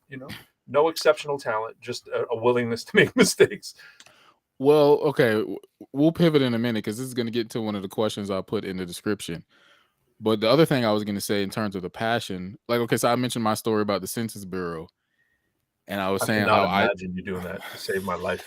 How long I was this? it was like I want to say it was only like a month and a half. It might have, This is my imitation of you coming to the door. Hey, I got the census thing. I mean, you don't have to fill it out, but I just have to give it to you, and I hope you no, know. I really was like telling people I was like, look, I know this thing says I'm supposed to read it to you, but I want to See, treat you like that's a what like I know you are. like I was trying to I tried to tell some guy, he was like, whatever, dude, let's just get this over with. I was like, look, man, I'm trying to like treat you like a human, I'm trying to help like you out. trying to like not talk to you like a robot. I'm trying to not give Hello, you the script. is this 501? I'm supposed to Or read is you your the script, but is let's just it get down was to it. so yeah, it was so annoying, man. It was like that'll be we'll save that for the Patreon when we start a Patreon. I'll tell you all the Right, stories. right, right, right. Um I kept a lot of the stuff too, like the little sheets and the little booklets, because I was like, this is gonna turn into a movie one day or something. I don't know what. I look at those jobs all the time because when I'm searching math, which I always do, it always pulls up the census all the time, and I always click the button and read and go, okay, they're going to pay someone 120 grand or whatever. Because there's a lot of office jobs too. People just sitting in the office. Oh yeah, it So was I could never be yeah, it was decent pay. I mean, I think it was like $13 an hour or something, and then they those were trying office to jobs, though, they're paying pretty well. yeah, and then they were trying like so then when our area was done, they were like, "Oh, we have some opportunity for some travel work." I was like, "Yeah, this is exactly what I want to do. Travel and talk to people." But you got paid by the hour for your travel and your gas. So I didn't return them phone calls. I was like, I'm not trying to travel to North Carolina. Although it is kind of like you were saying, there was a part of me was like, oh, that could be kind of cool, just going to random neighborhoods in North Yep, Carolina. yep, yep. But there's still a part of me that was Hey, like, man, I've nah, I'm good. I've delivered pizza. I've done a lot of delivering, right? A lot of driving jobs, right? And every single one of them has conned myself into the thing. Like, I have no ambition to deliver the pizza, but I do have an ambition to drive around and play hip hop music and then go make money at the same time. See, that's funny though. Like you say that it's okay. I guess it's about how far we're talking about traveling as well. So as we were saying, is getting over the hump. Like when I woke up on a Saturday and I was like, oh, I don't want to be around people. It's not that much of a hump to get over, but it is enough of a hump where I got to leave the house. Right. Traveling to other countries or states is obviously much more of a hump because like it's much more of a distance. But there is something interesting about Like when I make a new beat, I'm like, oh man, I get to listen to this in the car. I almost like want to have have a Yes, reason to drive because absolutely. I want to I wanna bump my new drive music now. in the car. Yeah. So it has to be like we always talk. It has to be goal oriented. But okay, so to get back to the passion thing, so the census, the idea I came up when I had to do the census job that I think a lot of people need to hear in terms of passion, life choices, making big decisions is the idea of a stepping stone. So when I took the census job, that was a stepping stone across this. I was like, oh, I don't know what to do right now. I don't have any money. I don't know where my life is going to go. But here's this river. Oh, I got to get across. I need a stepping stone. The Census Mhm, Bureau will be my stepping stone. mhm. But some people don't treat it like that. They stay on the The stone. census definitely treats it like that. They know. Yeah. Yeah. But I mean, like a lot of people They who don't have a make dream it, manager at the census. well, a lot of people, no, but a lot of people who go graduate from college or high school, whatever, they go with the mentality of, okay, well, take this job and then you can do your dream later kind of idea. But what happens is people they get stuck in there or they Right. start liking the money and it's like, well, now they're Absolutely. promoting you and you're like, Yep. oh, how do I Happened to me. leave? How do I leave this? Like they like me and they want to promote me and people are gonna think like, how could you leave a job like that? Like I'm watching the Dropout about Elizabeth Holmes, if you know the Theranos scandal. She started that company Which company? Theranos. She basically said Mhm. you could get like a drop of blood and do all these blood tests, but it was all like this fraud. Okay. You probably enjoy the documentary, Mhm. HBO Max. But Hulu's like Got another a one. I gotta write that one down. but Hulu's did Theranos. a drama, like a short series drama called The Dropout, based off this ABC podcast about her dropout. She basically dropped out of college and then started this I want to say billion, at least $1 billion company. Hmm. But they had a scene where she was like she was like she was on top, and so she was at this funeral where her uncle and her mom was there, and she's like, we're so proud of you, like it's just everyone here is there, look, your daughter is there, and I was like, everyone's so impressed, and she was like, mom, like what would happen if I just stopped? She was like, what, you mean stop being the CEO of Theranos? She was like, yeah. You can't. Hmm. She said, you can't. What do Mhm. you mean? And I was like, I'm sure there's so many Yeah. students, children like that, where the parents are so proud of them and they don't want to lose the parents' pride. And the parents are like, are you crazy? Like we're now Yeah. somebody, people know us. So I'm not about all Well, that. But oh, I'm sorry. a lot of people get trapped in that. So what happens with the stepping stone is they say, oh, you just do that for a little bit or just do this until you get to what you want. But people stay on that stone and they don't keep Absolutely. stepping across the river. So Yeah. I'm saying if you're going to do something in life, yeah, there are the lowercase W moments Mhm. in life where you're like, hey, I got to cross this river and I got to do the Census Bureau job. But Yep. do not let that become the stone that you sit on or get on the lily pad, and Yeah, stay there yeah, in the yeah. river. Hmm. I guess, there's a lot of talk about seasons, right? We come seasons in our life Right. and it's now's the time to leave kind of thing. I've also, and I think it's an introvert thing. I've also like don't want to go through the effort a lot of times. Like I'm like it's easier to stay because I don't feel like writing a cover letter. I don't feel, you know what I mean? Like I'm just like, you should know. It's like you should know. You should see my resume and just Right. the Right. C's should part, and it's like I'm like, I actually get anxiety about that too. I'm like, I'm gonna have to write this letter, but Right. I love reading all these things. So, sometimes I'll pull the trigger and say, I'll write that cover letter. I mean, I had to get certain jobs, right? You had to do it at some point.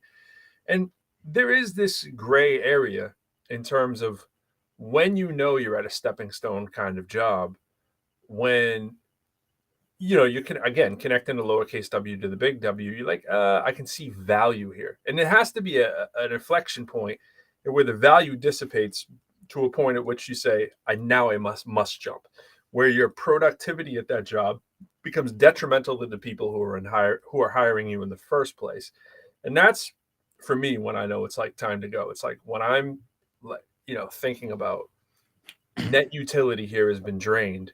But I think I wait way too long. I think I tend to be way too loyal, way too like say I'm thinking it from day one. I'm because I feel very liberated in knowing I can go here tomorrow. In other words, it's my shut up, I quit speech. I always have that Right. ready.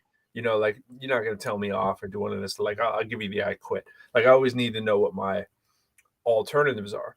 But when I start thinking them through, even if it's been, many of the jobs I've been at, and I'm like, I sometimes want all the ducks lined up to a fault. And it can, to the point of that book, it can be a little bit of a dream crusher if you don't see the escape route early enough. And you get to that point where you do start to become a burden and a drain on that company. And eventually you become the burden on yourself because now you aren't following the dream. And then you're like, what am I here for? I don't like this job. Right. I'm not being productive. It's taking me away from what it is that I really want to do. But I go back to the whole idea about you need to be able to still trick yourself into it, because let's face it, just because you want to leave doesn't mean you should, because there may not be better options on the table. And you do have to connect that back to big W, which is I need this to get over to there. I can't have my lights go off or whatever. And I think so many people do get trapped in that, similarly to the way that I'm explaining, where it's, you're like, I really want to jump, but I don't feel that I can. And the gray area of knowing, when this is becoming the suck fairy, when you know what I mean, like when it's sucking the life out of you. We can definitely all wait too long. And I wish more companies were proactive in terms of just enhancing the culture of where you're at, because the culture really can keep you there. It really can. If the culture is Right. awful, I think it exacerbates this point, and it makes us not be able to see through the weeds to see big W, because we're like, all I can see is this pain in the butt person that I have to report to, or this pain in the butt person I have to deal with. And there's nobody instructing me on or helping me to see the value in being here, because the culture is not right. And that's tough for the introverts who do have these grandiose kind of ideas of things you want to be doing, because that's going to compete. It's going to compete hard. Like me being a rapper and being a professor, whatever, that's all I kind of want to do, right? I want to speak more, perform more, always want to tweak it, always want to add on to it. But if you're giving me if you're giving me kind of the feeling that I'm not valued, or there's no pathway for me to connect the dots. In other words, no matter what it is you do, I don't care what the job is that you do, there's going to be a point at which you can do more than you're currently doing, and that position either makes itself clear. And if it doesn't, I feel like that's the dream killer too. It's like, if I'm in the job and there's not more, if there's more I can do and there's no pathway for me to do it, I'm not the dude who's kind of comfortable just saying, "Oh, cool, I got some extra time on my hands. Like I can take longer lunches or something." Like after it might be cool one day or 2 days, but Right. after it, I'm like, this is not why I signed up. And again, to our original point, it's what is it innately in me? I want to Right. be impacting change wherever I Right. go. So if you don't give me more to do, I feel like I'm impacting less, and it's time to Right. go. You know? That's okay. Yeah. Okay. So did you bring up? Yeah, the job. Okay, I graduated in 2004 from college. I got a job. For the first year, it was perfect because it was exactly what I wanted to do, videography stuff. Then I came in one day randomly. The lady who hired me, she was like, "Well, I'm resigning as of today," and I was like, Wow, "What?" wow. And so no forewarning. But the thing is, I had sort of also transitioned to this other part of the company where they needed me. So he was like, "Yeah," my boss was like, "Yeah, we still want you because you're filling the orders." Like, okay, whatever. But I was like, "Yeah, I'm probably gonna be gone in like 6 months because like this is not what I Not was what I signed up signed up for." for. Yeah, Exactly. like, Yeah. and so Yep. he was like, "Okay."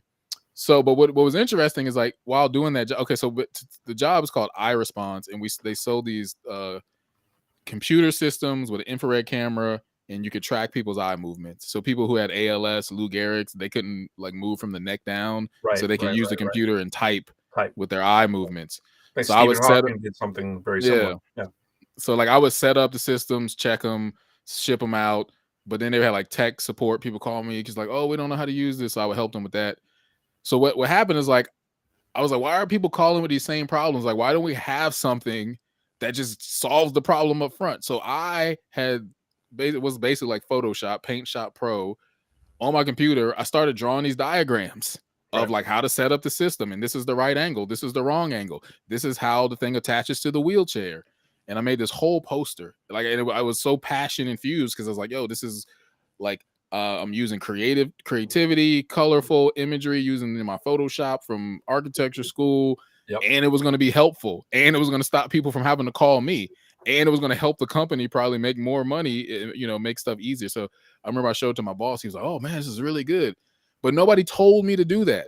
Right. No person in the office like, "Hey, Bernard, why you have some extra time?" It's like, because there were times where certain shipment materials weren't in, and I was like, there was nothing to do, and I was like, I'm just gonna sit here, like, even though I'm getting paid and I could just listen to music and I am my friends, like, I don't feel right doing that. So like, the introvert person is the one who's gonna make up stuff to do.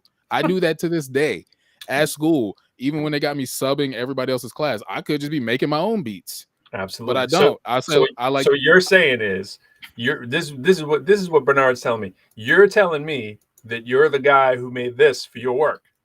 Right.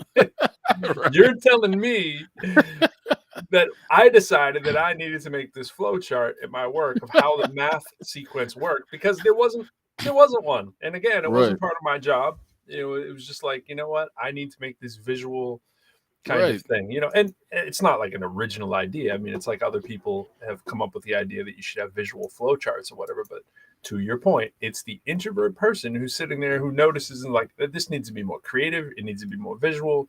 I'm going to do it. I'm not waiting until I'm told, and then I'm going to present it. And then guess what everyone does? Like, hey, can I get that chart that you made again? Like, like the advisors want to use it, but it's, that one's a little out of date. So don't be don't be like I positive, could saying, sit around as like, I could just be the sub who's like, well, I'm just here to sub. That's what they probably don't care if I just read a book or make my own beats or mix my own stuff. I was like, nah, that doesn't feel right to me. Like, I'm on your time, I'm on your clock. So I literally will come. I was like, okay, what could students use? What do they need? Okay, what maybe they need this kind of PDF made about making beats, or maybe they need me to just make example beats. So sometimes I veer into like, well, this will just be straight up fun to make beats, but it also has a purpose. Like, oh, I'm gonna make these beats. Yeah, I'm gonna make these beats, but they're gonna be demonstrations that kids can like open up the project and see what I did. So yeah, if you leave the introvert alone, like, they're gonna do something. right. That's what we talked about with the pandemic. They're not gonna sit around and waste your time. They're gonna come up with their own curriculum. That's what you and I talked about. I hate when people are like, well, I need to see your curriculum. I was like, no, you don't. You don't need to see anything. I need to see your curriculum. I need to see yours. I need it right now, as a matter of fact. Yeah. Absolutely. And you know what? If you hire us, imagine what it'll look like. You know what I'm saying? It's like, this is what we do when we don't have to. There are, to give extroverts credit to, there are plenty of extroverts who do the same kind of stuff. They will, go above and beyond on certain kind of things.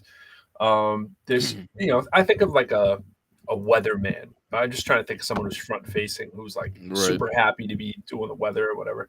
I think about these positions where maybe it's anchor on a news show or something like that. At least I'm guessing that they're probably extroverts. You think about those positions where somebody who's doing the same thing every single day. And then I think about, what is the production meeting like? When someone who's like sort of in the creative world, sort of in the communication world, have to be totally extroverted. When I read the history of what people have had to do to be news reporters, like in Boston's a huge market for people trying to be in the news business, right? They have to go to like Duluth. They have to go. They have to just kill it. Talk about small W, right? They got to kill it, get bigger market, to finally get their dream job. They want to be an extroverted weather person or anchor person or whatever. And I'm like, you imagine how many meetings that person had to sit in and be the go-getter and the doer. Right. I think extroverts can do well in those arenas too, and have to take initiative and have to do all that stuff. The reason I always think that is a more introverted thing, however, is that the behind the scene portion that it requires, again, to go create the thing in the first. It's not just sitting in a meeting and going, oh, this is what I think needs to happen. Right. It's like, you actually have to be doing. You have to actually be doing behind the scenes and be comfortable in that zone. And I was giving this some thought the other day. I was like, and it kind of ties into our point with the innate passion kind of idea, the passion innately. the chicken or the egg kind of idea. In other words, because I'm usually backstage doing the stuff that I'm doing, right? Use backstage metaphorically, loosely to mean at any job. I'm the person making that chart, just like you are, right? There's less time for me to be in front. Right, right. And to be extroverted, right? And I know what I'm good at. So I'm like, leave me alone. Like you said, let me go make this beat. Like same thing in my work. I made a rap for my thing, right? I'm like, yeah, I'll make that for you. Bang, I'll go bang it out. And then someone's asking me, oh, can you do? No, I'm working on this beat. You know what I'm saying? I'm working on this rap song over here. But again, you're not seeing me, and it's not because I dislike people. I love people. I dislike being in the association of other people because I feel like they can be taking me away from stuff that I need to get done. Because again, to talk about the beginning point, I've identified that what I do is a self-betterment process, teach somebody else, like enjoy doing that, be productive, show someone the way so that they can go replicate it. And if you take me away from that, I feel upset about it. There's only 10% of that I can do in the extroverted world. It's the part where it's like show and tell. It's the tell part. Or no, I guess it's the show part as well, right? I guess it is the show and tell, right? When you think about it, but it's all the behind the scenes stuff is the iceberg, bro. It's like 90% of that stuff or whatever the percentage is underwater, and I need to do the underwater work. And when I need to come up, it's not that I'm like, Right. oh, this sucks. It's like, no, I can get into that zone because again, it's fueling my passion, and my passion is to be doing that whole process, even though only this much is there. I guess it just raises the question for me is like, do we become better introverts, right? Because we're so often doing the introvert work that other people are just going to say, well, leave him alone. Or like, oh, they're not social. Right. It's like, it's not that I'm not even social. It's just I'm not social with people when I don't have to be, Right. because you're taking me away from the stuff that I know that I need to get done at my core, you know? Right. That's a lot. But I mean, that's the essence of, I think, a lot of what we're talking about. And we can pose it as questions, but the interesting thing about this nature question is when does it happen and where does it come from? And Right. that's worthy of study. Honestly, that's a similar areas. People have done similar studies, maybe not with this exact question, but I think it would be a perfect research study. In other words, when can we detect? It almost have to be a longitudinal study. When can we detect in young people that the identification of their said career, passion, whatever it is, that how you want to define it, when does it occur? And in those people that it occurred, was there a sign of that early? Or Right. was there a mismatch? Was it something that they discovered, and how did that happen? There's a lot there. Well, I mean, somebody was telling me how they went to Montessori school. I mean, you probably know all about the Montessori. Mhm. For people who don't know, I mean, I can't give the whatever the official definition is, but for example, this kid told me that they stay with the same teacher from like first grade through ninth grade. So they have the same teacher, like you're saying, longitudinal. So you get to know the actual child over that Right. whole period of time. They Basically, said kids choose is the bottom line. Kids determine their fate, right? But he said things like he would come to school and everybody's little coat hook had like a little unique symbol for who they were. Right. So it was like, oh, this is me. I'm special. He said that he noticed after several years, he was like, oh man, I was really weak in this area, but this girl next to me is really good. And they were like, yeah, we did that on purpose. Right. Like we paired you all according to your strengths and weaknesses because we knew that everybody is so good at something. So I think that's what I always return to is like that balance, right? So I would say I think this is the problem we have now is like right now the school system, our American society is like extrovert heavy in Mhm. certain senses of certain contexts. Like I was saying in the beginning, like if you're a person who's like, oh, I want to stand on my own, that scene is like strange. Like, who are you to know what you want? Like, who are you to be certain? And I think you need the balance of both because you need someone who's very certain in themselves so that can rub off on you. So you can be like, Mm. man, like, why is that person so certain? Mhm. Man, how come I'm not that way? Mhm. Nothing wrong with me, but I need that, right? So that's where the introvert's strength is not really being allowed to shine. And then vice versa. Like sometimes you don't need to be so certain. Sometimes you need to be like, you know what? I actually don't know. Maybe Mhm. I need to be more open and like just go try some things. Yeah, because that's a weakness of the introvert. Introverts like, no, Absolutely. I already know what I want. That's not going to be it. And then you go try. You're like, oh dang, I was wrong. Yep. You're like, oh, I was actually wrong, which Yep. you're not used to doing. So I think the balance here is like there's not enough introvert interaction being introduced into the chemical reaction. There's not enough of that independent autonomy. Here, go sit over there, do it on your own. Don't ask anybody. But I need help. No, you don't. No, you don't. Like I try to do that with my students. I need help, Mr. No. Like you can do something. Like I really get frustrated because I think they don't think that about themselves. They have literally been conditioned that you have to ask a teacher everything. Like little basic question. Where I plug this up? Look at the shape of the plug and look at the shape, Right. the receiving end on the computer. Where's it go? Look. Right. You can do that with an iPhone because I guarantee you if I hand you an iPhone charger and you need an Android, but Mr. Hankins, this don't work because you know the shape difference because that's important to you. Like I need to charge my phone. I'm on 10%. I'm on 10%. So if you can do that with your phone, I know you can do it with a computer, but no one has forced you to do it in the areas that count the most. Your education, your sense of finding out who you are in life. Yeah, you need to like. I think we talked about this before. I was reading these books on masculinity, and I came to 2 different books which said the same thing. It said that the thing that's missing from American culture in terms of men was like there's no initiation.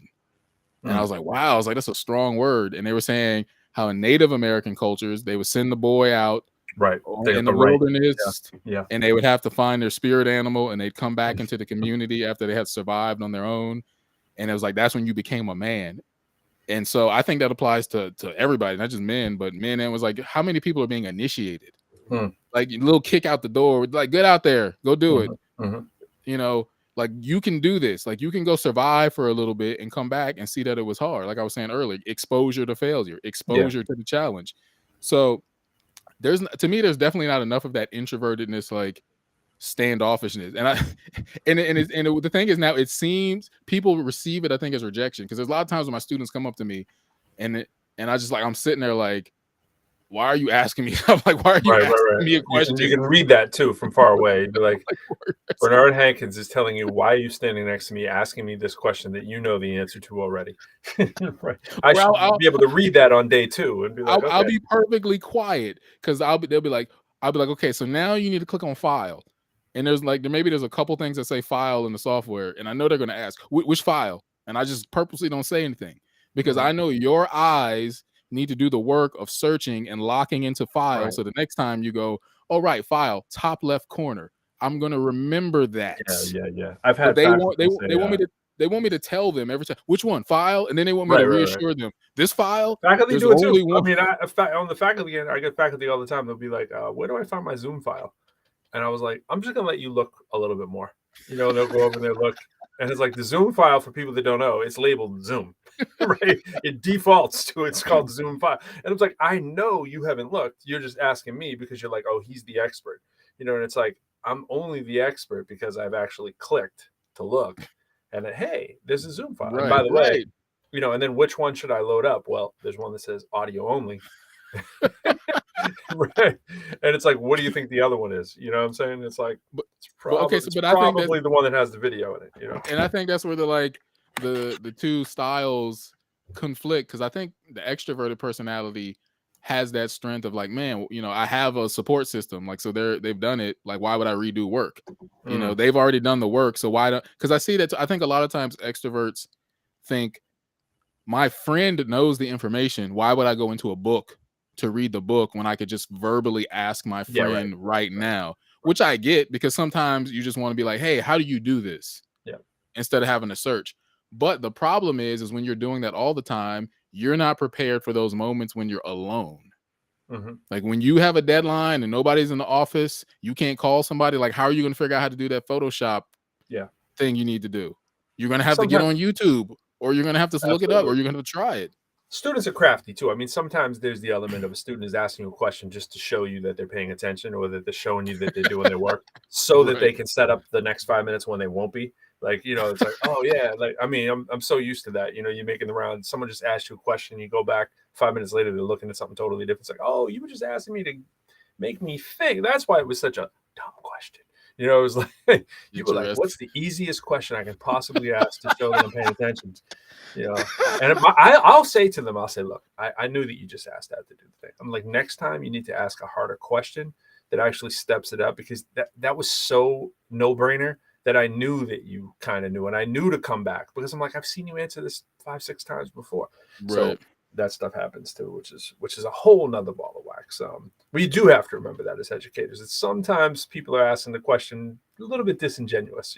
It's not just to stroke your ego; it's pretty much so that you make sure that they're getting their credit, depending on how you grade your class too.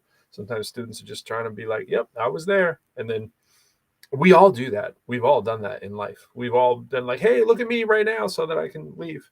You I used to do that when I was on doing extra work for a movie. I would like walk up to the AD and I'd be like, "Hey, yeah," and then you're making me go sit in the crowd kind of thing, and I'm like, I'm running out the back, to get in the woods, out to my car in the parking lot. I'm like, "Oh, am I telling on myself?" Yeah, but I've done that. I've been there. I've asked the question to say, "Hey, look at me, I'm here," and then I'm gone, so that I can go back to my introverted world of not being with you. Like, why would I want to be in a crowd full of people? That's clearly not the scene that I signed up for. Yeah. Well, I think I was trying to remember that point that I had way at the beginning. I was talking about the group, being in the group. Like in terms of your passion. What was it? Well, okay, well, if I can't remember, but okay, the other thing I said, like, so to your idea of the dream manager, I think this is where the introvert would shine, because the introvert has done the many years of work practicing thinking about things like dreams. Right. So like when you were saying people don't ask questions like, what's your dream? It's because probably the people they hang around don't practice that kind of thing. But if you get around someone who's spent a lot of time inside reflecting, they probably have a number of dreams. Like you're saying, like, I got so many dreams. Like, which one do you want? Like, where do I start? So it seems like, I think maybe that's like a good thing to start introducing into all these workplaces, is the dream manager, because that person is well, versed, well introversed. Absolutely. Absolutely. I mean, it's why that I had a lot of people rolling their eyes at me when I went for the job that I did. I was like, look, I see the job. I had to say this in my interview. I was like, I see the job as sort of, there's this coach role in there of when you're doing faculty development, right? There's this coach role in terms of like, okay, it's expected you're somewhat of an expert faculty member, a teacher, what have you, professor. Right. And what I see is that it's an opportunity to just put polish on the person. And the way I put polish on is by asking them what it is that they want to do. You can't polish something in the wrong way. Like, you don't go shine something that was supposed to look rustic. You know what I mean? Like, you got to know, did they want that polished? So sometimes, like for his perfect example, talking about accents, right? Like, some people think it's endearing to retain your accent. You look at the dude who's on. I watch the news guy who comes on late. I really like him, and someone I work with knows him. I think it's on MSNBC. Actually, I know it is. It's the last guy, second to last guy that comes on. I think his name's Larry or something. I can't remember. Someone probably knows who I'm talking about. He's the guy who did The West Wing. He was like the producer of The West Wing, and he's from Boston. And every now and then, someone will say something to him, and I'm reminded he's from Boston, and then he'll do the accent. Right. And it's like he's polished his accent so you don't notice it when he does the news. And to an extent, I do that as well, but I'm not as polished in this arena. But if I needed to be on the news, I could have zero Boston accent. It'd be, "Hello, ladies and gentlemen. Tonight we're going to be looking at the future of sports car racing." Like all my R's were hard. And because I know how to do it, because I know from analyzing it what it sounds like, what it shouldn't sound like comparatively to people who have no accent, and I do imitation, so I can clearly change my voice to do that, right? That may not be something that someone wants. So I always look at my role as like, I need to investigate what it is that faculty wants to do better. Like, what do you see with yourself in terms of how you teach it? And then I always get in this conversation, what other positions you want to go? Like, do you want to be in administration? Do you want to be in faculty, or are you trying to go to another institution? And like, you can't ask that on the first day, because people are like, "Oh, he's going to go tell someone." It's like you have to have some trust, like that dream managerish kind of position. People have to know that you're a good person and that you're not trying to run off and be the snitch stool person, whatever it is. You got to be like genuinely interested in the people. And again, I like people, and I like helping people find what it is that they want to do. So I think I'm perfect for that role, as long as I'm in an environment where people feel welcome to come in. It's why I put so much attention into the way my office looked, not just for faculty, but for students to come on in, because I love doing it. I'd rather be doing it with students, truth be told. I look at my own job. I know this isn't the all about pro hour here, but while we're at it, just talking about dreams, it's like I look at my own job as helping students actually find what it is they want to do. There's nothing more fulfilling than helping a student find a career, writing a resume, editing a resume for them. I'm doing it right now for several people. Um, Looking at their cover letters, how to polish them in the right way so that they can go land that dream job for them. But you got to know what their dream is. And it's the same with Right. whoever the person is. And we don't even need to use the word dream. It could be goal. And many times it is in my job, it's goal. But the dream thing is just a bigger way of looking at it. And I think it actually yields more long-term results. And I do think most of the introverts can articulate what that actually is a little bit better than the extrovert, because they're sometimes, it's like we say, it's just being, it's just being around people and in the job. And if they're in an environment that they like, you got them. The introvert's a little bit different. It's like I want to have that too, but I also need to know that I'm going to be making an impact that ties into this well articulated thing over here. Well, the thing that I think about is, because you mentioned the word long term, and so one thing I always say, okay, so back to thinkers and doers, right? So the strength of the thinker is they think a lot. The weakness is they think a lot, so it might not get into action. The strength of the doers, they get stuff done, but the thing is they do stuff without having like considered all of the outcomes. So that's why we were talking about. That's why you need that merging of the two. So I think when you look at our society, you see a lot of doers who go forward and then they look back and it's like, well, what did my life mean? Back to those diagrams I was saying. You go back and people are like midlife crisis, trying to figure out what was my actual life about. It's like, because you're at the top of your career, but when you really think about it, you don't even have a sense of like, what did that mean to you? Yeah. Well, why were you doing it really? What's your why kind of comes into question.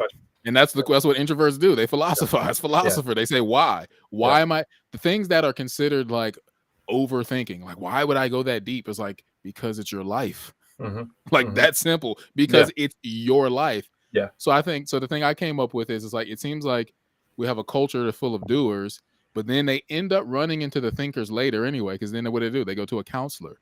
They go like, oh man, what does my life mean? And my marriage is falling apart and I can't communicate with my kids and I don't know who I am. And you're going to have to run into the thinkers at some point. So either up front. On the couch or right. You don't want to be on the couch if you don't have to. Yeah, either in the chair in your office. Hopefully it's your couch at your house. Or either the couch at your house having a philosophical conversation, or you're laying on their couch paying them. Yeah, you don't want to pay to be on someone else's couch. You want to be comfortable on your couch. Do the early grunt work again, right? So you can try to avoid the thinkers, but you're going to come back to them eventually. So the thing I was thinking about that was like the dream manager is important, because that person should be introduced earlier on to be like, hey, let's not wait till you're at the top of your career to think about like what it is you're actually doing. Let's incorporate some of that now. Like stop and think. And think. Take some pauses. Like, what are you actually doing? Right. Because number one, that's going to bring you more meaning in your life. You're going to actually know why you're doing it and where you're going, versus I just go to work. Because no, I'm sorry. Well, that lasts for a little bit, because there's going to be a certain amount of pleasure of just like putting your head down and just like moving forward and like seeing the rewards. But that can't last forever, because if you're a human being, there's something about you that wants to know you have ultimate meaning in this life. There's something about I like you were saying, like how did this help impact other people? Right? Like if you get to the end of your job and it's like, well, I sold a lot of products. You know what I'm saying? Like I don't even care. Yeah. Like what products? Like, was it products that meant something to you? Was it products that you saw make a difference? And you're definitely seeing people now with what's it like social entrepreneurship? It's not just about selling. It's about when we sell this, we plant a tree. We sell this, we give away shoes. We sell this, a well, like all these Shark Tank people now. Everything's like, we give one of these for one of these. That's a whole marketing subsection now. Right. So the other thing I was going to say is, I feel like the reason you also need the introvert, here's just how do I put it? It's like The introvert is a long-term thinker, and because they've spent most of their time in life thinking, they've accrued that experience of what it means to think about your life in that big sense of the word. You know, like what is the ultimate trajectory of my life? What is the point A to point B? So if you wait till the end of your life to do that, it's too late. You know what I'm saying? Like if you wait to get to the end of it, like, so what is my life about? It's like, well, you've already lived your life. You're at point B. You're at 75 years old. So you need to incorporate the introvert person earlier on, who's like a guide, like, hey guys, I'm looking at the entirety of your life and what it might look like. There's some roadblocks, some pitfalls up ahead, but at least it's like your doctor tells you, like, get to this now. If we address it now, like, we can handle it. But like, if you wait, it's going to be too late. So there's something about that introvert just like inherently being deep and wide, you know, visionary, that they can help with that question that you're asking for, rather than you retire and then be like, well, what did that mean? Yeah.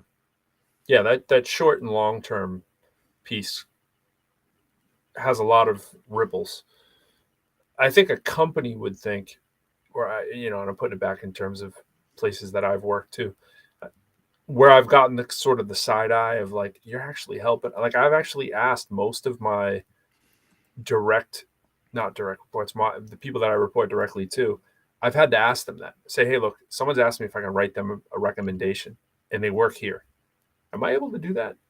I've had that question almost at every institution I've been at.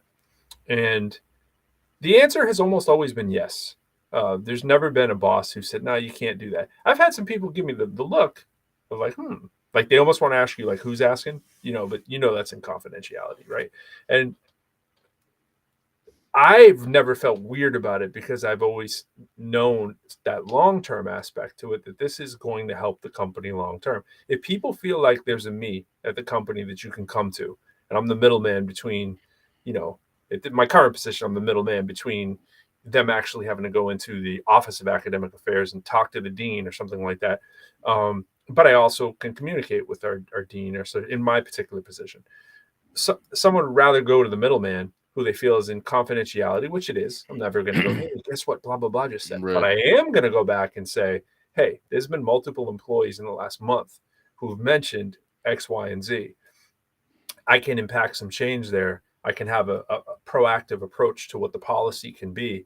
And I'm always hung up over the fact that there's not enough proactive approaches, especially in education, that there's always the putting out fire kind of. I know a lot of companies don't have the luxury to do anything else either.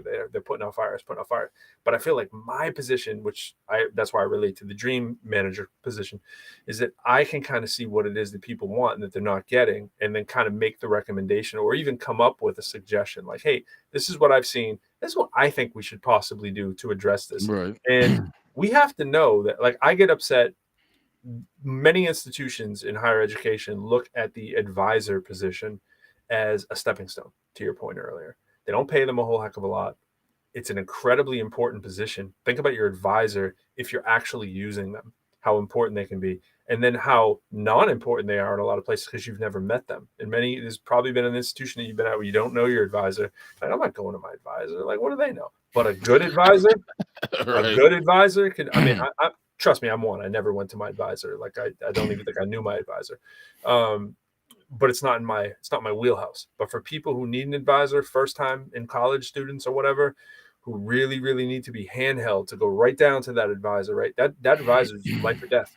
And they Right. get paid, I think, somewhere in the neighborhood of, in many cases, 20 to 50% less than like a full-time professor like position. You get a full-time professor, let's say a full professor, a professor who's really making the cake. They're going to be making maybe twice as much as what an advisor makes, 3 times, 4 times in some cases. So if I'm an advisor and I'm thinking I'm doing all this work and this person's only teaching a couple classes, that's a dream crusher to me. It's like, when we consider both things, what does the student need? What does the faculty member need? What does the advisor need? In other words, what do the employees need, and what are the people that we're serving, which ultimately are the students? That's empowering for me to get to kind of be that person and say, I can see this over here. I just want to put this on the radar. Who wouldn't want to be that person at their job, where you're the person whose responsibility is to look out for stuff and then either help change it for that person or help change, impact, and affect change at a systemic level, at a systems Right. level. It's really cool. And I would say to people, you'd find, I mean, at least what motivates me, again, go back to what we're talking about. If you can find a way to do that in any arena that you're in, I think you're going to have more satisfaction, because at some point, there's only so much you can do.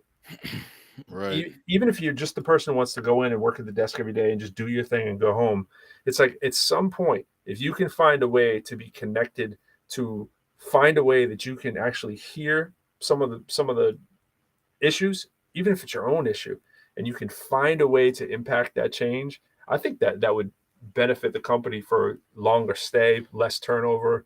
And that's kind of what the dream manager gets into. They're talking about how the counterintuitive benefit of this was they were going from people lasting typically 3 months. Can you imagine that? 3 months, right? A job, and they changed it to 3 years.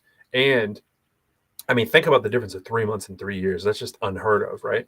And then they looked at it, the end of it was like this. They were actually doing what it is that I'm talking about. They employed a separate dream manager to be a relocation person, because they said at the end, if we're being true about this, that we're helping people find their dreams, we got to admit, again, we're a company cleaning bathrooms. This isn't everybody's dream. So we better help them get over to their dream. Is it a different job that they want? Let's do it. And then the Right. idea is the return will come to them, because people know that they're that invested about their employees, that eventually everyone's going to want to work for this company, because there's advertisement out there. We found this person a house. We got this person a new job. Or this person, Right. yes, we promoted. There has to be some turnover. Companies can't have zero turnover. There has to be a healthy level. And that's amazing.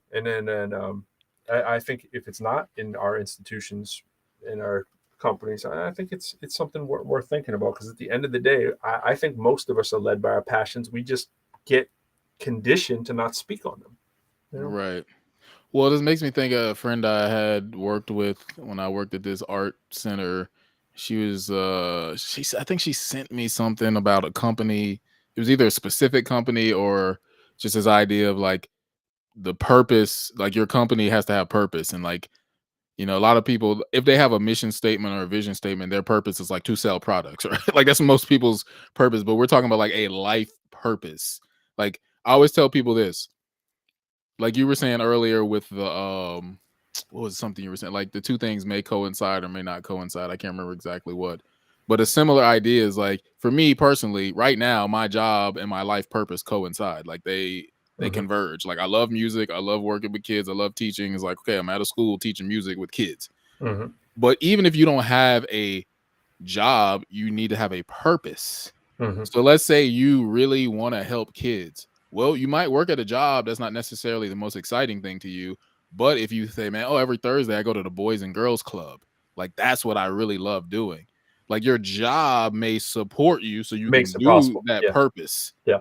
Yep. But if you don't have a purpose, then you literally ask yourself, why am I doing this? Like when Yeah. people wake up in the morning and say, why do I do this? It's because you literally have not asked yourself that question. Mhm. It's not a rhetorical question. Why do I do this every day? Exactly. Yeah. Like that's why the introvert is like, no, let's answer that question. It's not something, like I said, I told you I hate when people come in a meeting where they're like, you know what I've been thinking about recently? What does it mean to, like, no, you're not really thinking about it, and you're not really asking. You're giving the appearance of asking and thinking Mm. because you want to sound deep. But if you were really asking, what does it mean to blah blah blah, then you would actually be working towards doing that. And if you're not working towards doing it actively, you can do what we do, which is write about it, Right. perform about it, make a song about it. And that's the great thing to anybody who's not in the arts or whatever, and understanding the Bernard, you need the trademark for the slogan for the social introvert, creative extrovert. If you haven't experienced the creative extrovert side of things and why that's so fulfilling to an introvert, it's because we can take on multiple job roles without having to leave and still stay to the purpose. For most of us, I think most of us that are especially poets, you find people that want to enact change and help people get to where they want to be. And if you can do that through creativity and just, it's like switching a job every day. And here's another thing that rappers are experts at. And I kind of went off on this a little bit on our pro quo show the other night. It was like, we are, if nothing else, a lot like teachers. Teachers have to speak to many different audiences. They do, right? Teachers have to be able to talk to students, then talk to other professionals. Sometimes, heaven forbid, it's an angry parent. But usually it's a parent that's on side, an administrator. Sometimes it's even someone in the political realm or whatnot. There's a lot of different constituents. Wow, I couldn't even say it. Did you see the word that I went for and I failed? Constituencies. Wow, I went for like constitutionese or something. Because we do have the ability to know how to communicate pretty well. And rappers also not only have the ability to communicate well, but have the ability to play different roles. And that's something we don't say enough. Like, as rappers, we're playing a role. Like, I'm not the person who's actually doing that work full time. I'm doing it for today. If I'm writing about this issue, I mean, a lot of the things I do write about are things I do in my real world too, but there's plenty that I'm not an expert on, but I can investigate it, research it, write it, and talk about it from that point of view. And then tomorrow I can be doing a song that's more of a party song if I so choose. And I can play the role of that person, or I can be angry and aggressive. And it allows us to fulfill so much of what we actually don't go out and do in the extroverted world. And we can do it in the comfort of our home. And if we so choose to perform it, and we're enacting change, and we're also hopefully inspiring somebody else to think about this topic at the level of which we've paid attention to with craftsmanship, to at least spawn the idea. That's what's so cool about it. And that's my pitch of why the introvert world is cool and why we do like the little extrovert part of the top of the Titanic wrecking iceberg. Well, to that point, as I always say, my quote is play is practice for real life. Mhm. You have to make believe, pretend these things in a private, safe place so that when you go out and live, you have already done that. You know, you don't do anything without practice. Like, I wouldn't get on the stage without having played the piano in private. Like, I'm just not going to do that. So it's like, why would you? That'd be bold. Yeah. Why would you think you're going to go live life without practicing it? That's why I say philosophy, play, arts. These are that's what the introvert brings. That mind space is where you say, what do I want to be?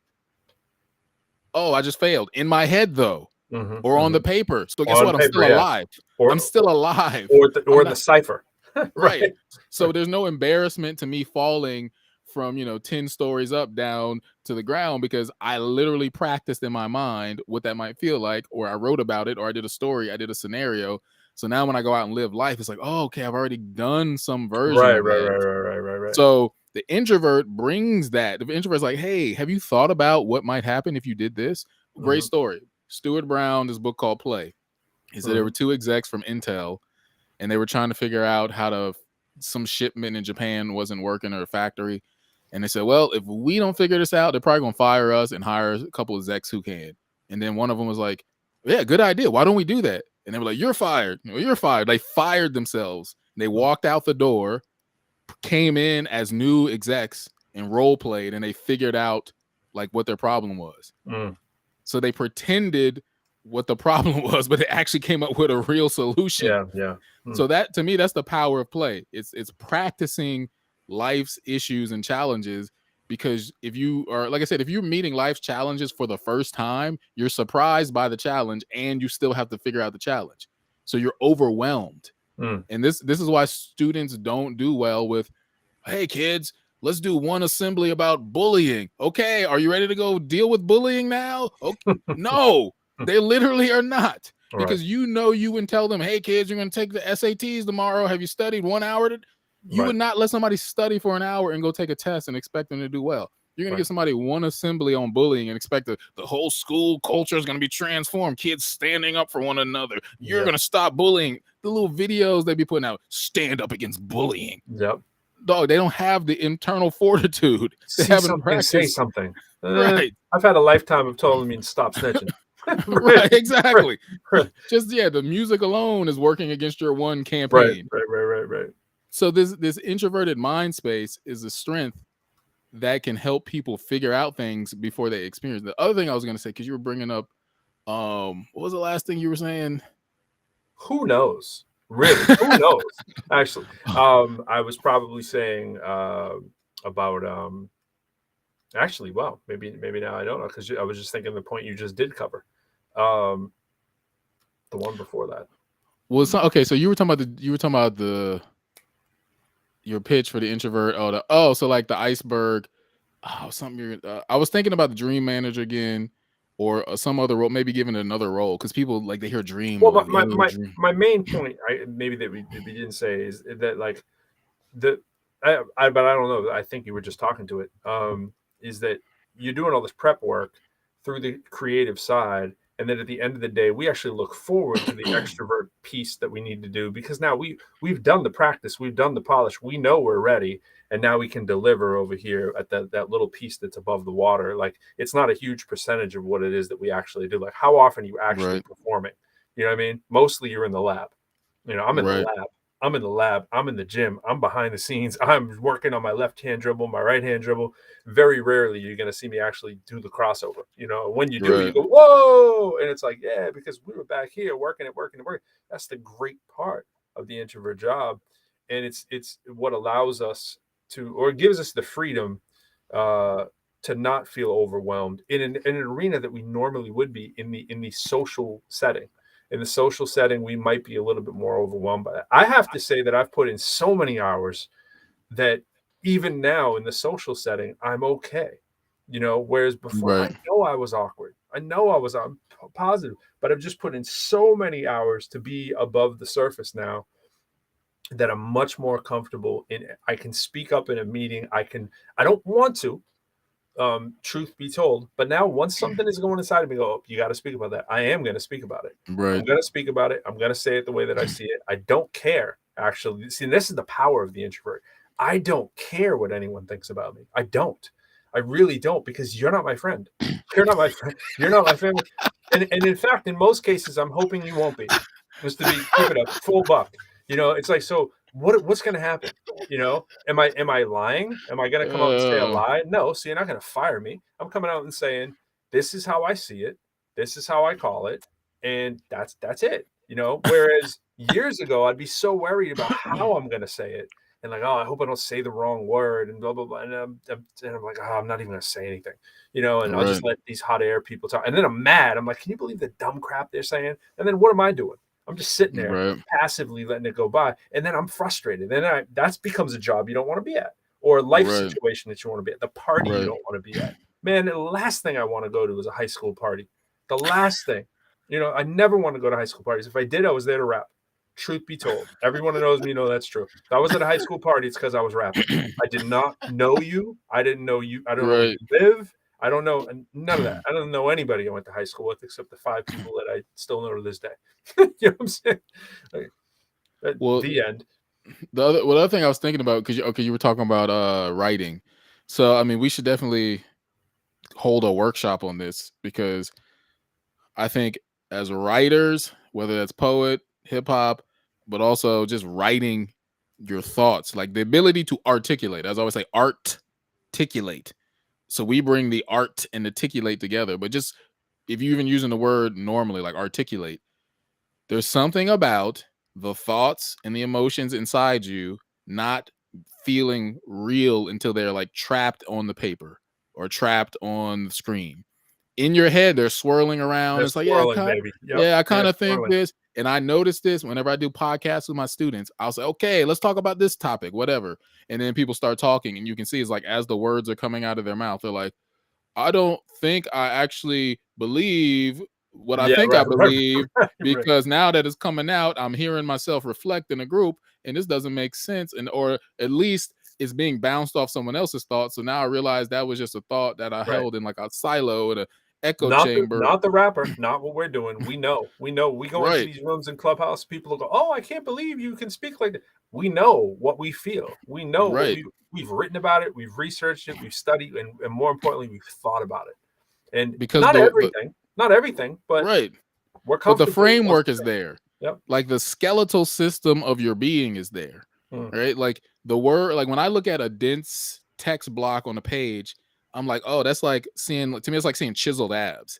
It's like you've mm. done the work to carve out specific words. You didn't just go, I like people and people. No, you're like, as a rapper, you're like, I particularly enjoy human beings because they, simulate, like, how to use Mhm, words mhm, precisely. mhm. You're like, that word doesn't really get at what I'm getting at. That that word, the two of those words, like when you have to really work words, Mm, your brain becomes tight. Like, no, mhm. like this is specifically what I'm saying. I'm not just speaking out. We don't go into meetings and just like, yeah, guys, blah, blah, blah. It's like, no, Right. direction, Yep. focus, precision. So when you do that with your brain and then you train your tongue to get in line with your brain, Yep. you're able to articulate clearly what Mhm. it is you want. And so if you look at me write a sentence, you'll be like, wow, Bernard, this is very thought out. It's like, yes, like Mhm. correct. Mhm. And because I've thought it and I've articulated it and I've written it, I am clear to myself what I want to be. Right. So, Right. so there's a strong, like I know some friends, they try to help people find purpose, and their technique is like, well, what's your sentence? Like you should be able to have a sentence when people say, "What do you do?" It's like, my name is Bernard Hankins. I bring identity through creativity to people. Those actually irritate me, that because it but sounds so robotic when people do it, but I get it. but but but just the idea that you should be able to concisely Right. like articulate with words what it is you do, because if you Yeah. can't do that, then it shows you haven't thought through it. It's like, because Right. if you think about thoughts and verb, they're the same thing. There's just two forms. Mhm. One is a silent introverted thought, one is a verbalized extroverted thought. Mhm.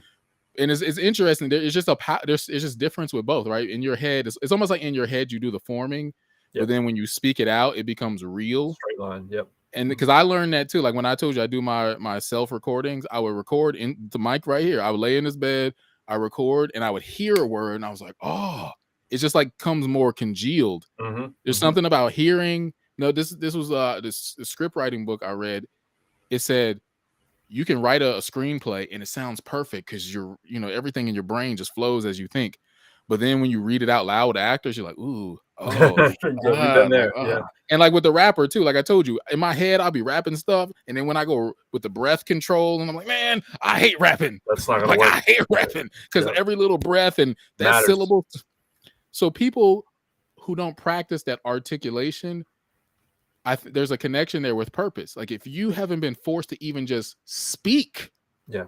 what you think, that shows to me I know you haven't begun to live it, Right. because you can't even you can't even just give me the sentence. You can't even Right. give me the text form. So I know you're not putting it into physical action.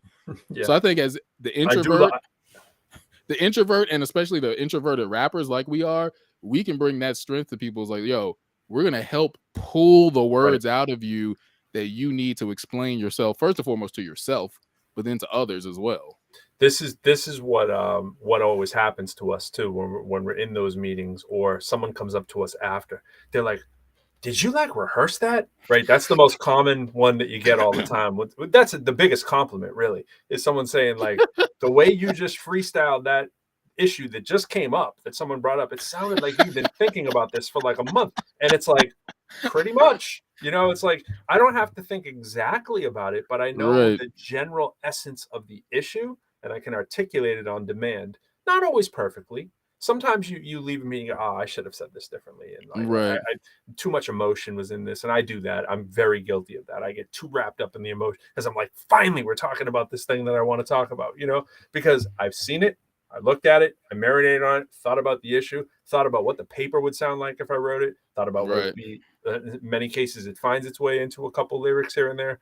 So yeah, when you're sitting there in the meeting, and then finally someone does want your take on it, or when you feel it's the time to deliver it, a lot of times people just do this kind of double take and they sit back and they're like, damn. And you find that that's what happens in Clubhouse a lot, right? People do it to you all the time when you speak. They're like, wow, Bernard, like, they're like shocked that you've actually taken time to think about a right, subject that wasn't announced in the room that you were in, yeah. And those are the people that consequently that I follow. Those are the people who right, right, also have that skill. I'm like, oh, yep, this person, because they don't just talk on their premeditated stuff. They have a lot that they can offer, different insights that are authentic. Because, like you said, they can say them quickly on demand. So they're clearly doing the thinking. They're thinking about, like, hey, if you ask me, like, hey, how do you feel about, issue A, B, C, or D? I'm going to quickly tell you if I don't know about it. I might do one of these because it's intersecting a couple points and I'm thinking about the right, issue. In most cases, if it's something I know, I don't have to. It's not in the back right, of my head. It's right here. It's right, like, hey, what right, do you feel about prisons? I can tell you right now what my stance right. is on prisons. I don't need to consult a book or anything because I've done the work. So, like, You know, Well, I think we need a that's like, show on yeah, prisons. No, that's well, I mean, yeah, I mean, I think that's another thing we should start telling people we offer is this, like, yeah, the ability to step into any room with confidence. Because that's how I feel. Whenever I step in any room, I was like, I don't care if you're talking about stock market. Like, I have something to say about it. right, I may not be able to explain to you how the stock market works, right. or like the nuances and the share, sell, like how I can't tell you how you could be successful in it. I'm not that guy. But I'm not like, oh, the stock market way over my head. Like, oh, I'm not qualified. Speak. No, I'm qualified to speak on I any. can, Bernard. Buy low, sell high. The end. Right. Wait, what did you say? You can Buy low, sell high. right. But All the rest is academic. Right. But when I step into a room, I feel qualified to speak on literally anything you give me because I know myself, Mhm. right? I know who I am and what, like you said, what I think about it, or my insight or perspective. Because I'm bringing my perspective Yeah, to you're it. bringing you. Yeah. I'm bringing me, the books I've read, the conversations I've had, the movies I watch. I was like, oh, that makes me think of this, or that reminds me of this, or actually, I just read something on it. It's not. I mean, yeah, I am a read person or well-read person, but I'm not like, aha, here's this book. Like when I No, mention a me book, either. Me either. right? I forget the name, but I know I've read a lot about that. You know, Like I I don't know the name remember, of the book. I don't know the author, but I know I read it. Yeah. I remember truth that is applicable. Like if Right. somebody brings something up, I'm like, yo, here's a medicine pill for that. Not Mhm. like, well, let me quote such Yeah, and I such. can't Like I'm stand not that. trying. Yeah. I'm not trying to quote something so you think I'm smart. Or I'm only, and I'm also mentioning the book because I'm giving credit where credit is due. Yeah. As Like if an idea Tolstoy was once said, right, it's if I not me. mention an idea that I didn't come up with, I'm wanting to make sure, like, I didn't come up with this because that belongs to somebody else and they deserve Yeah. the credit. So that's the only reason I will like quote somebody, not to be like, wow, he's got a lot of quotes. It's like, no, these are good quotes. It's like if I was at a buffet, I'd be like, yo, try that dessert, try that dessert, try that dessert. Try, like I would By the tell way, you what's good. I started collecting hip hop quotes that I just thought were profound, that were, Right, and it's hilarious, right? When you just start writing them down, when you just like, if I said, like, go find 20 quotes today in hip hop songs that really resonate with you, it's hilarious if you put them out of order, by the way. Just like, just put them in any old random order. Not that there is an order, but just like, just try mixing up from the search that you actually did or whatever. It says a lot about you, I think, too. It's like a fingerprint. Like the quotes that you find interesting on a piece of it. I just think it's fascinating to do this with students right. as well. I just enjoy collecting quotes. Kanye has so many. I mean, Kanye is a quote factory. He's someday going to go down. There's going to be books on Kanye. There's just going to be like Kanye quotes. And a lot of them are wacky, but a lot of them are insightful wacky. Well, to go back to what I was saying about the stepping into any room, I don't think most people feel that confidence that they could step into any room and speak on the subject. And I would love to say that we should we should offer a workshop with that. It's like, yo, step into any room and feel confident on the subject, because we're not teaching you how to be confident Experts in on the the subject. subject. We're Right. teaching you how to be confident in yourself and your own perspective Absolutely. and how that interfaces with that subject. Yeah. So, like I Even said, if it's saying that you're not an expert on the subject, which is not a bad. I mean, I don't like disclaimers. I don't want to say that word. right, Anytime I hear a disclaimer, I'm kind of like, well, why? What are you even speaking for? But there is a way to kind of introduce who you are in a quick nugget, and kind of says like, though I don't practice whatever topic we're talking about, though I don't practice law, having been in this situation, here is what seems logically to apply. Doing that kind of says, hey, I'm not a lawyer, but this is my insight on this, and I think you should listen to right. it. And you know where you're going with that if you're not a bumbling silly man. But Well, I mean, there's also a confidence though, because we're talking about a little bit earlier about purpose in terms of like your career, your occupation, your life. But even I guess you could call it the purpose of yourself, right? Like when I come into a room, it's like, okay, here's Bernard here, point A. I'm projecting forth the Bernard I want to be at the end of this conversation or at the absolutely. end of this. So what I'm saying to the person in the room is, oh, I'm not a lawyer.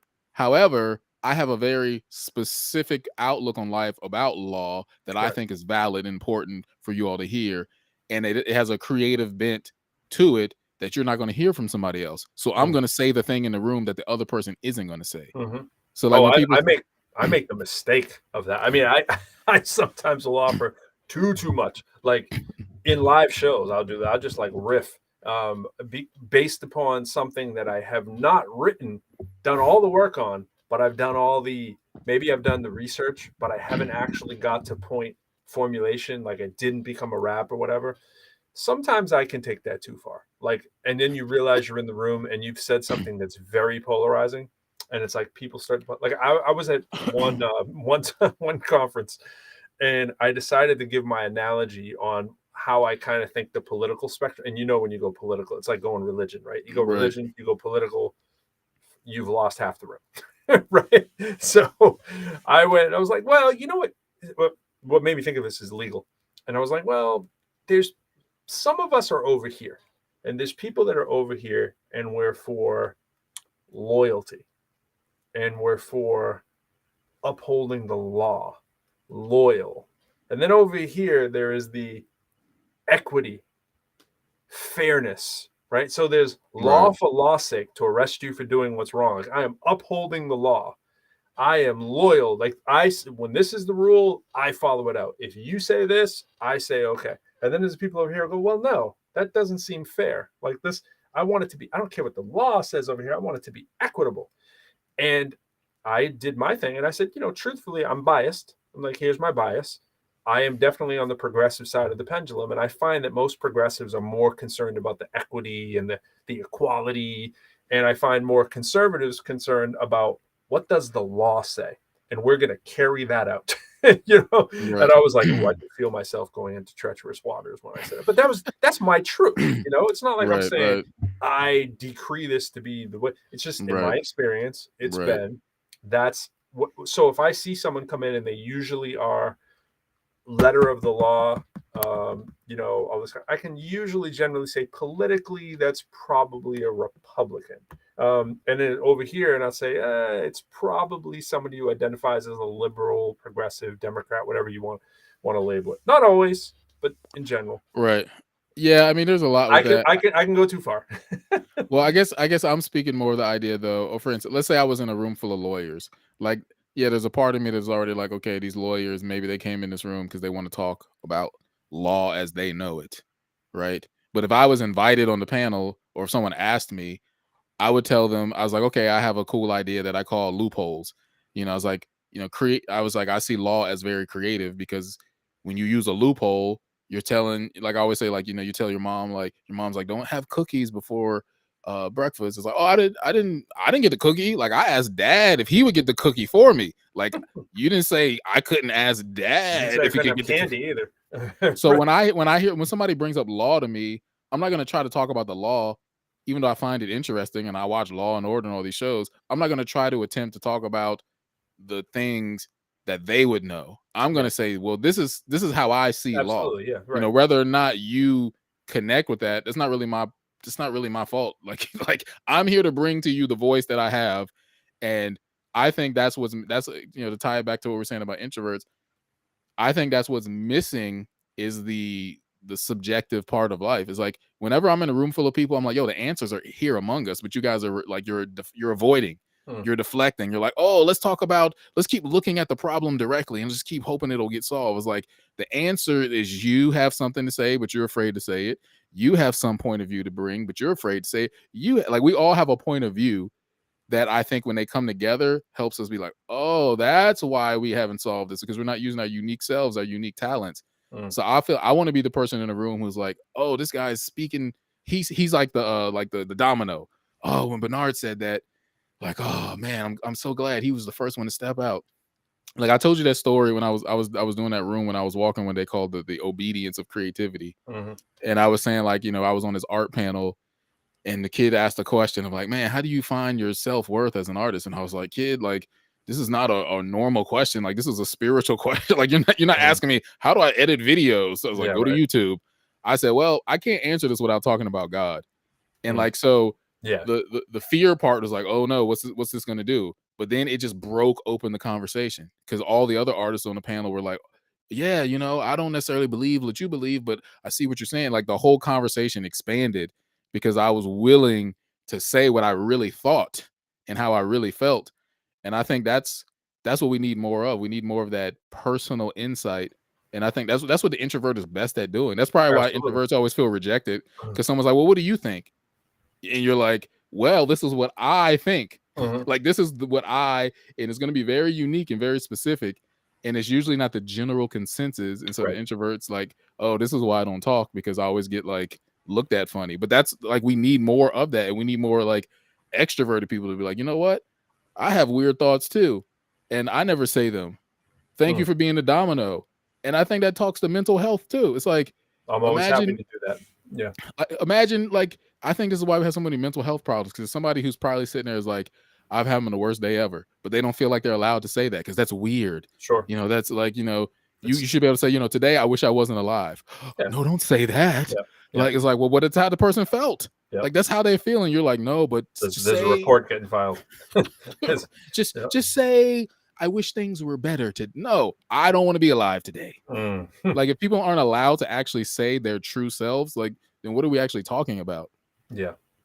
Yeah. How are you doing today? Do you want to Good. know? Do you want to know? Fine. So, Pretty good. I'm okay. today's been really crappy. Let me tell you why. Thanks for asking. Well, that's my rule too. If you ask, You're you gonna have get the opened the answer. door. You Yeah. have opened the door. I don't volunteer to be almost like, hey, yeah, today I wish I was dead.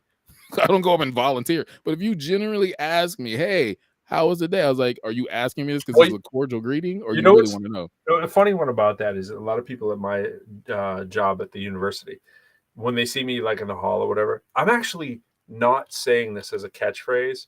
I'm actually saying it as a catchphrase because it sounds so funny that I just go along with it, but it's 100% true. When people are like, "Hey, how's it going? Like, what are you up to?" I'm like, "Living the dream." And like, I am, Right. like I'm at, and it. People will sometimes think of me in condescending, like, "Oh yeah, they're working at the university." I'm like, no, like I've always wanted to work at the university. I've always wanted to be a rapping professor. Like I'm very fulfilled. Could be better, sure, but like this is amazing. Like I'm very happy. And people be like, "Oh, what's going on?" I'm like, no, if you really ask, again to your point, you know, no, I absolutely like this is great. Like I'm pretty happy with this. Like things can always be better, but are you freaking kidding me? Like that's what I feel like saying. I'm like, but you don't want to say that. People don't want you to. Sometimes people don't want you to be too cheery and too happy either. Like I'm not walking down the hall, but if you ask me, like, Right. like if someone asked me like about my job or something like that, I'll go right into it. I'll be like, you hear me say it all the time. Hey, if you're not in higher ed, you might want to think about it. Like here's Right. why. There's some amazing things that are in higher ed that if you compare it to the average person, like I'm 9-month faculty. I work 9 months and I got time in between my classes. And I don't even teach that many classes. And most people consider it a very high esteem kind of thing. Like we're bringing in a professor to come, blah, blah, blah. I get to show up on stages. People pay for my travel. I get to perform. I get to speak. It adds to my music. My music adds to my work. I have a freaking doctorate. It's my school paid for it. Life's good. You know what I'm saying? Like, thanks for asking. But you can't say all that. So I just go, hey, living the dream. You know what I'm saying? Like, if you really want to break it down, though, I'll tell you why. Could it be better? Sure, absolutely. But it's only marginally better that I'm looking for. I don't, outside of, and I love having those conversations with people because you see the people that are walking and they're like zombies and you're like, oh, like, why are you here? I Right. love those conversations too. It's like, why are you here? Not just at this job, any job. It's like, what is the thing you're waiting for? Right? Or what has been crushed in you that this is taking you away from? I was like that at my first job. I got to the point at my first job, and it happened. Talk about manifestations, right? It happened where the only plan out for me from this job that was crushing my soul, right, was to crash a car. Literally. Here's why. In my head, I did the math and I was like, okay, I have the 2 strikes on my record that were really from other employees. I took them. If I get one more, I'm done. And I'm like, I'm never going to get my master's at this job. I'm never going to be able to turn into the educator that I think I'm going to be able to do. I was driving cars to go to New York. We got sick of driving cars to New York. We did it for a freaking year. We started making our own music. Music's going great. It's taking us away from the music because we're both working at the same job. And I'm like, I can't even get to the gym. I'm getting big, large, don't like it. I'm not healthy. I'm like, Right. what could I do to change this? And I was like, well, if I got fired, I would collect unemployment. And I was like, I don't want to get fired. And I was Right. like, you know what? If I have one more accident, even though I hadn't committed any myself, this company's going to let me go. And that's probably an unemployment case. And I had a minor thing, like I damaged a tire, which I could have hid. I could have hid. And I had the discussion, and they were like, truthfully, we had the discussion. We talked about the damage that was done to this car because it damaged the rim too. And tires are easy to bury. Like if you want to bury a tire thing, you can kind of bury it. And I did a little bit more than just tire damage. I actually did driving back, still driving back from New York, hit the rim of a Volvo on the home on the driving home at like 3 in the morning. Getting a little drowsy, right? Just skimmed the side of the curb of the highway coming off to get off the exit all the way back from New York, right? Last stretch is like a mile to go before I'm off the highway. Sure enough, manifested that. Hit that thing, had the discussion with my supervisor, who was leaving, by the way. So was very willing to say, you know what? If you're really looking for that exit plan, don't hide this. Like don't. In other words, we had damage waiver protection. I could have just got it fixed under that. I could have made it go, but no one even would have asked. And he was like, "Don't hide this." And he's like, "Here's what we'll do. We'll get you unemployment for this because and it's exactly what I thought out of my head. I'm like, this is a scenario. It's like, did I actually make that happen? I don't think so. I was legitimately tired. I did hit it. And I was like, oh my gosh, I can't believe it. Right. But the thing that I'd set up in my head was literally the escape clause to get out of that company. They did pay me. They even let me go on vacation. And they told me when I come back from vacation, here's the severance deal that we're going to actually give you, which wasn't that much at that time because I wasn't making like crazy, crazy money. It was around a month pay. It was a month pay. Got to get the money that was owed to me, right? Vacation days, all that kind of stuff. Go on vacation. And then they set me up to collect unemployment. That was the biggest win because in the middle of that, I was setting up how to actually start teaching. And I never would have gotten to this point if I didn't take that Volvo and hit the curb of driving a car. That's weird. And that's actually what had to happen for me to be living the dream. I needed some negative thing to have happen.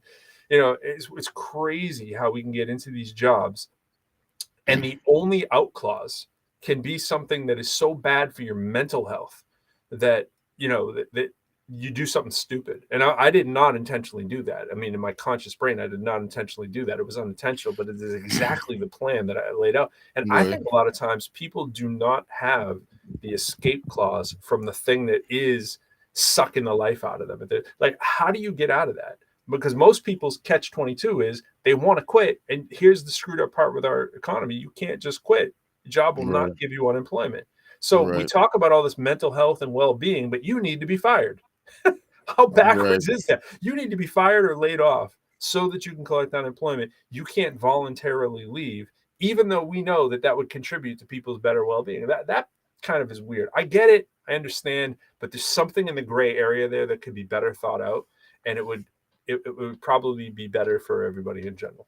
But Well, that connects to what you were saying earlier about like the pandemic forcing some people like into their passion. Okay, this is why I say this all the time, and I think this speaks to what I say about the whole balance. I think if you're an introverted person, your shell is going inside, and you don't need a lot of external stimulation to do anything. You're like, I'm good. I saw that. Yeah, we're never doing that. We're never doing what I just saw on TV. I'm never doing that. mm, I think the extroverted person is more outward sensory oriented. And so they're motivated by external events. And that's why I think it takes like a pandemic or yeah, something yeah, like sadly, like tragedies get people into motion. yep. Something bad happens and people are like, okay, how do I change? I got in a car accident. Like now I want to change my life. I don't need to, me personally, I don't need to be in a car accident to change my life. Mm, mm. I'm just like, I will change because I decide to change. So I think that's why you need that I balance. also included an arrested. I was arrested Oh, while driving a work car. I needed that. That was the one that precipitated the next one from actually happening. It was a nothing burger, but it did go on. That was an right. actual real one on my record. I literally had to be arrested and then it hit a curb to get out of this job that I no longer wanted to be at. Crazy. I mean, we all have like I said, we all have parts of us. Like, yeah, I mean, there's physical things. If my doctor's like, "Hey, if you don't do this, it's gonna happen," I'm like, okay, I'm getting it together. Yep. Like, I'm motivated by external stuff. It's not like I don't feel any external stuff, but in terms of life purpose, in terms of like big picture stuff, I don't need to have a tragedy or something crazy happened to change me. I'm like, no, I'm not doing this. Like I had a friend, his quote, his email signature was always Thoreau, like the masked men of lead lives of quiet desperation. And I was like, oh my goodness, like that's never going to be me. I remember being in sixth grade, and somebody put on the board Confucius, pick a job you love, you never work a day in your life. Instantly, I was like, I didn't. No one had to explain it to me. I was like, correct. I was like, that's me.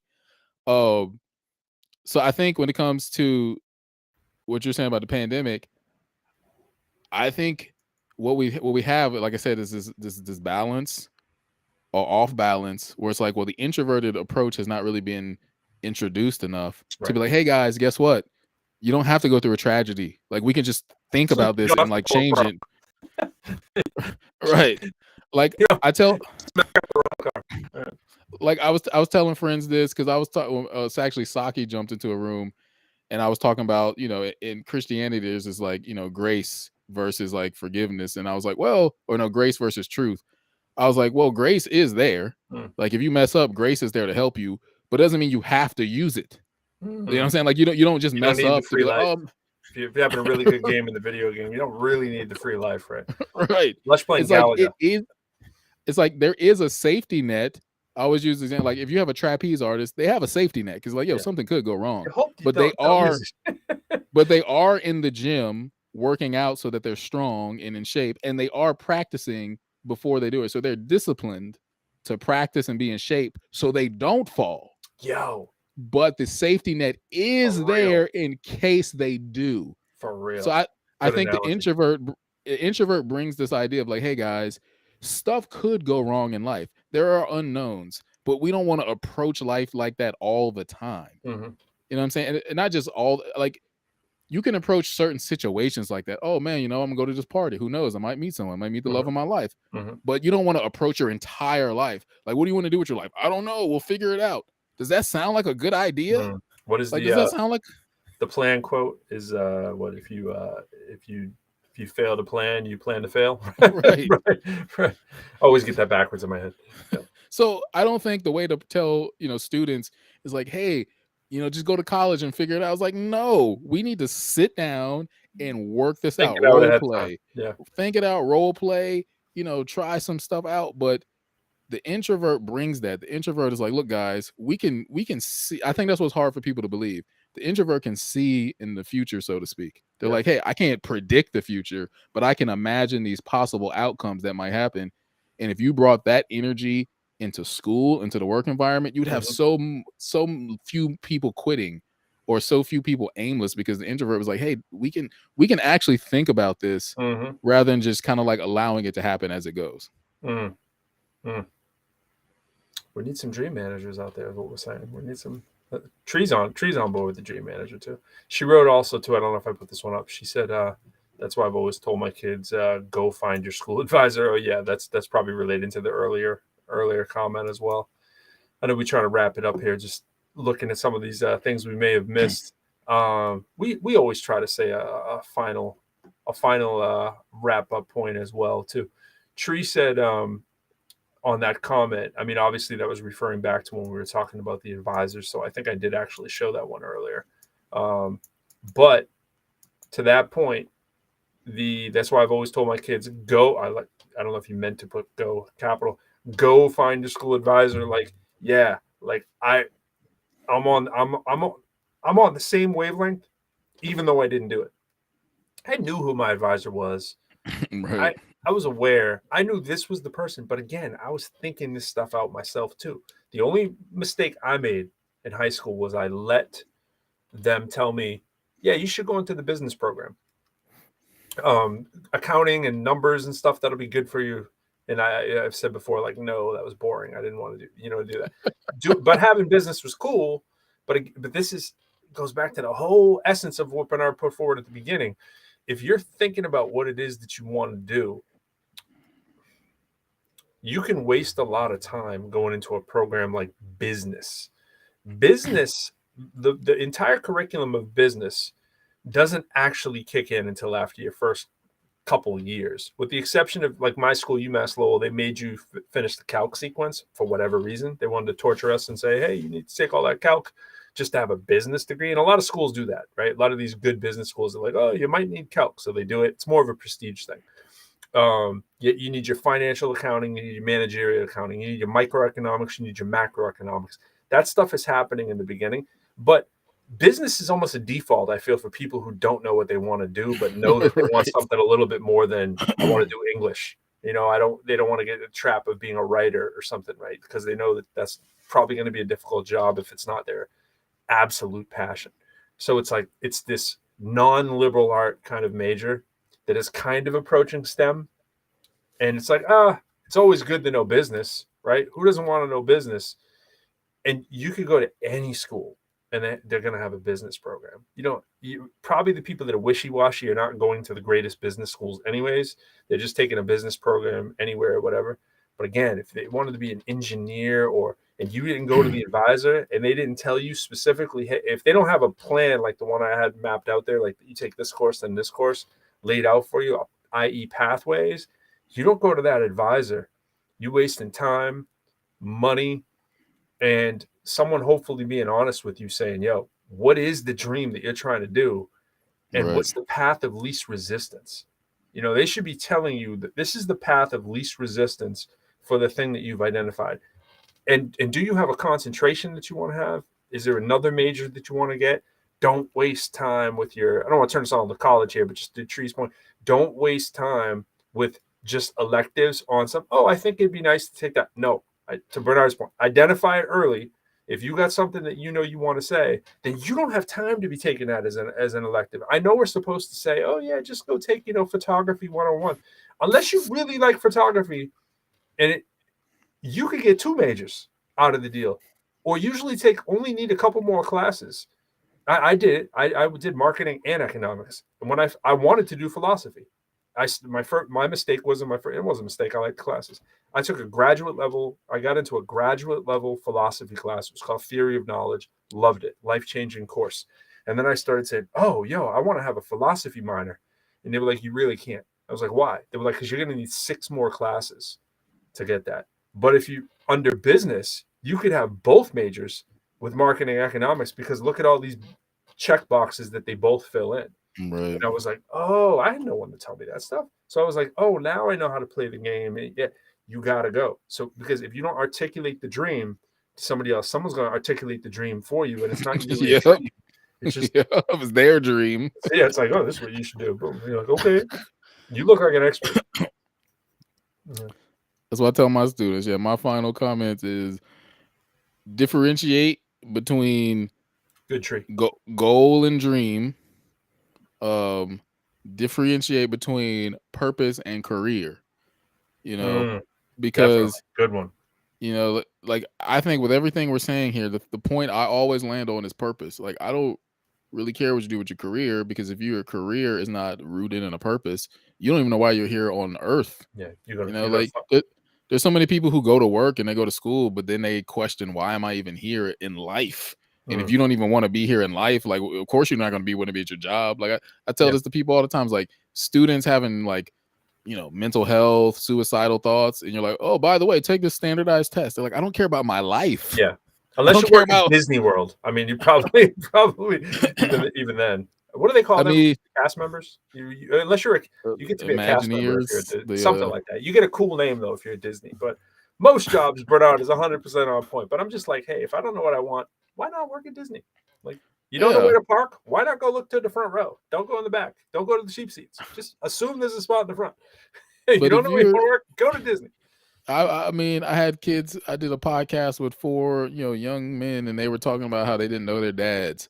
And it's like, if these kind of thoughts are going through these men's heads, the young men's heads, what do you think they're thinking while they're taking your test? Yeah. Like, oh, I don't know my father. However, AX plus BY equals square. No, they don't care. Yeah, it equals C. Like, they don't care. They have no. It equals C, by the way, Bernard. Let's get it right. It's AX plus BY equals negative C, typically, or we move the C onto the right side and we set it equal to 0. And that's when they tuned out. That's when they tuned out, because they're like, this dude doesn't care about the fact that I don't know my dad, and he's trying to correct me on the math problem. He's like, can you find the discriminant?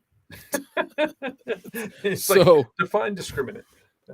so if you don't know your specific unique dream for yourself, it doesn't really matter what your goals are, because your goals are like based on your, like Pro was saying earlier, like there's something in me that likes this thing. I don't know why, but this current goal is based on a larger idea that's inside me and it's been there. Like I say, it was always been there. Then your purpose, if your purpose is not, if your your job is not focused on a purpose, you're not really going to care either, because you're always going to come home at the end of the day and say, well, what did I get out of that? Right? There's this guy, what's his name? What's his name? D something, D Smoke. He Oh was yeah, on that Netflix show. It was a rap yeah. versus or He won. something. Yeah, and so I saw him on Kelly Clarkson's show, and he said he was a teacher before he, went on that show and made it big. He said, yeah, he said, I was a teacher. He said, yeah, there was hard days. He said, but there was never a day where I came home and was like, what was that all about? Right. like, Absolutely. Yes.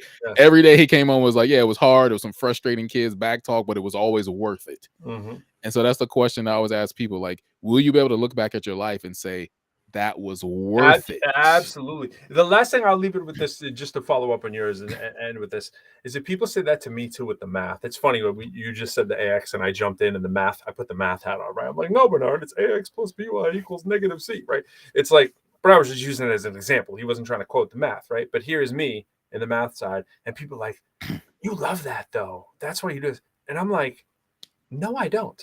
Like there's nothing about AX plus BY equals negative C that Pro loves. Pro does not. Right. Pro does not care about, negative B plus or minus the square root of B squared minus 4AC over 2A. Yes, I have it committed to memory because I've used it a bunch of times, right? Like I understand the process. I know what it is. That is just a formula. But it helps you find something in the real world so that I can have a conversation about. And for me, I like space a lot, right? I like quantum mechanics. I like particle physics. I like theoretical physics, right? It's all so that I can have conversations about, hey, what happens at an event horizon, right? When we're talking about black holes or something. I don't care about the formula. The formula, it has nothing to do with my purpose, except that it's part of the language that I need to speak so that I can help understand this phenomena that I'm looking at over here. But it's connected to this bigger purpose, actually one of the biggest purposes, right? In terms of like, what's the universe all about? Right? Kind of like that's I'm big picture. Like I'm like, right. hey, this little small picture thing over here doesn't have much to do with my purpose. Again, to Bernard's earlier thing, the little W, big W, it's a little W. I know I got to master it. I don't like it for liking its sake. I like rap for rap's sake. Like Right. people ask me, they'll be like, "Oh yeah, which one do you like more?" I'm like, I would be rapping 24/7 and never doing a math. A math is like way down here, way down here compared to doing hip hop. Math, hip hop, math, hip hop. So I'll just try to normalize it for people and say, yo, it's about the dream. It's about the vision. It's about the what are the dreams that you actually have and the things you want to know more about. Don't get it twisted. It's not about this little equation, but I need this equation to get me to over here. So, and then some people go, you know what? They do that and they go, oh, okay, he's not crazy. He's not a robot. Now I really understand him. He's not some nut who just likes that math kind of stuff just for the sake of it. No, it's a means to an end. So. Yeah, I mean, the last thing I'll say is that I was, when you look back on your life, one, were you able to say like the thing I did was worth it? Like it was all cracked up, that it was all that was cracked up to be. And then really the question I ask, was it, I do this little wordplay. It's like, was it worth it? And then you put the I, or you put the T in parentheses. Was it worth I? Was it worth I? Like Time. was it equivalent to my worth? Because the only thing that you're equal to is you. Right? I mean, you talk about math. The only person who's equal to Bernard is Bernard. So if I don't do something for its intrinsic worth, right, then I've messed up the math equation. I failed the life test. It's like if I didn't come out equal to myself in the end, then what was my point in my life? AX plus BY equals AX plus BY, I guess, my friend. Yes, I have learned something new. I gotcha. All right, Joe. Well, we All are right. out of here. Thanks, people, for checking in. And Yeah, let's roll the outro. We never rolled the outro. that's right. That's right. We have to. We gotta roll the outro. Don't give me so much pressure here. Hold on. I'm So looking yeah, at. so much. This show is so much pressure. Well, what it is there's I know we take it so hard. There's like 30 video clips that are already loaded in there, and it's like I always Oh. have to guess which one it is, but I have it. I have it now. Rest assured, I have the long version too, but we don't want to do that. Here we go.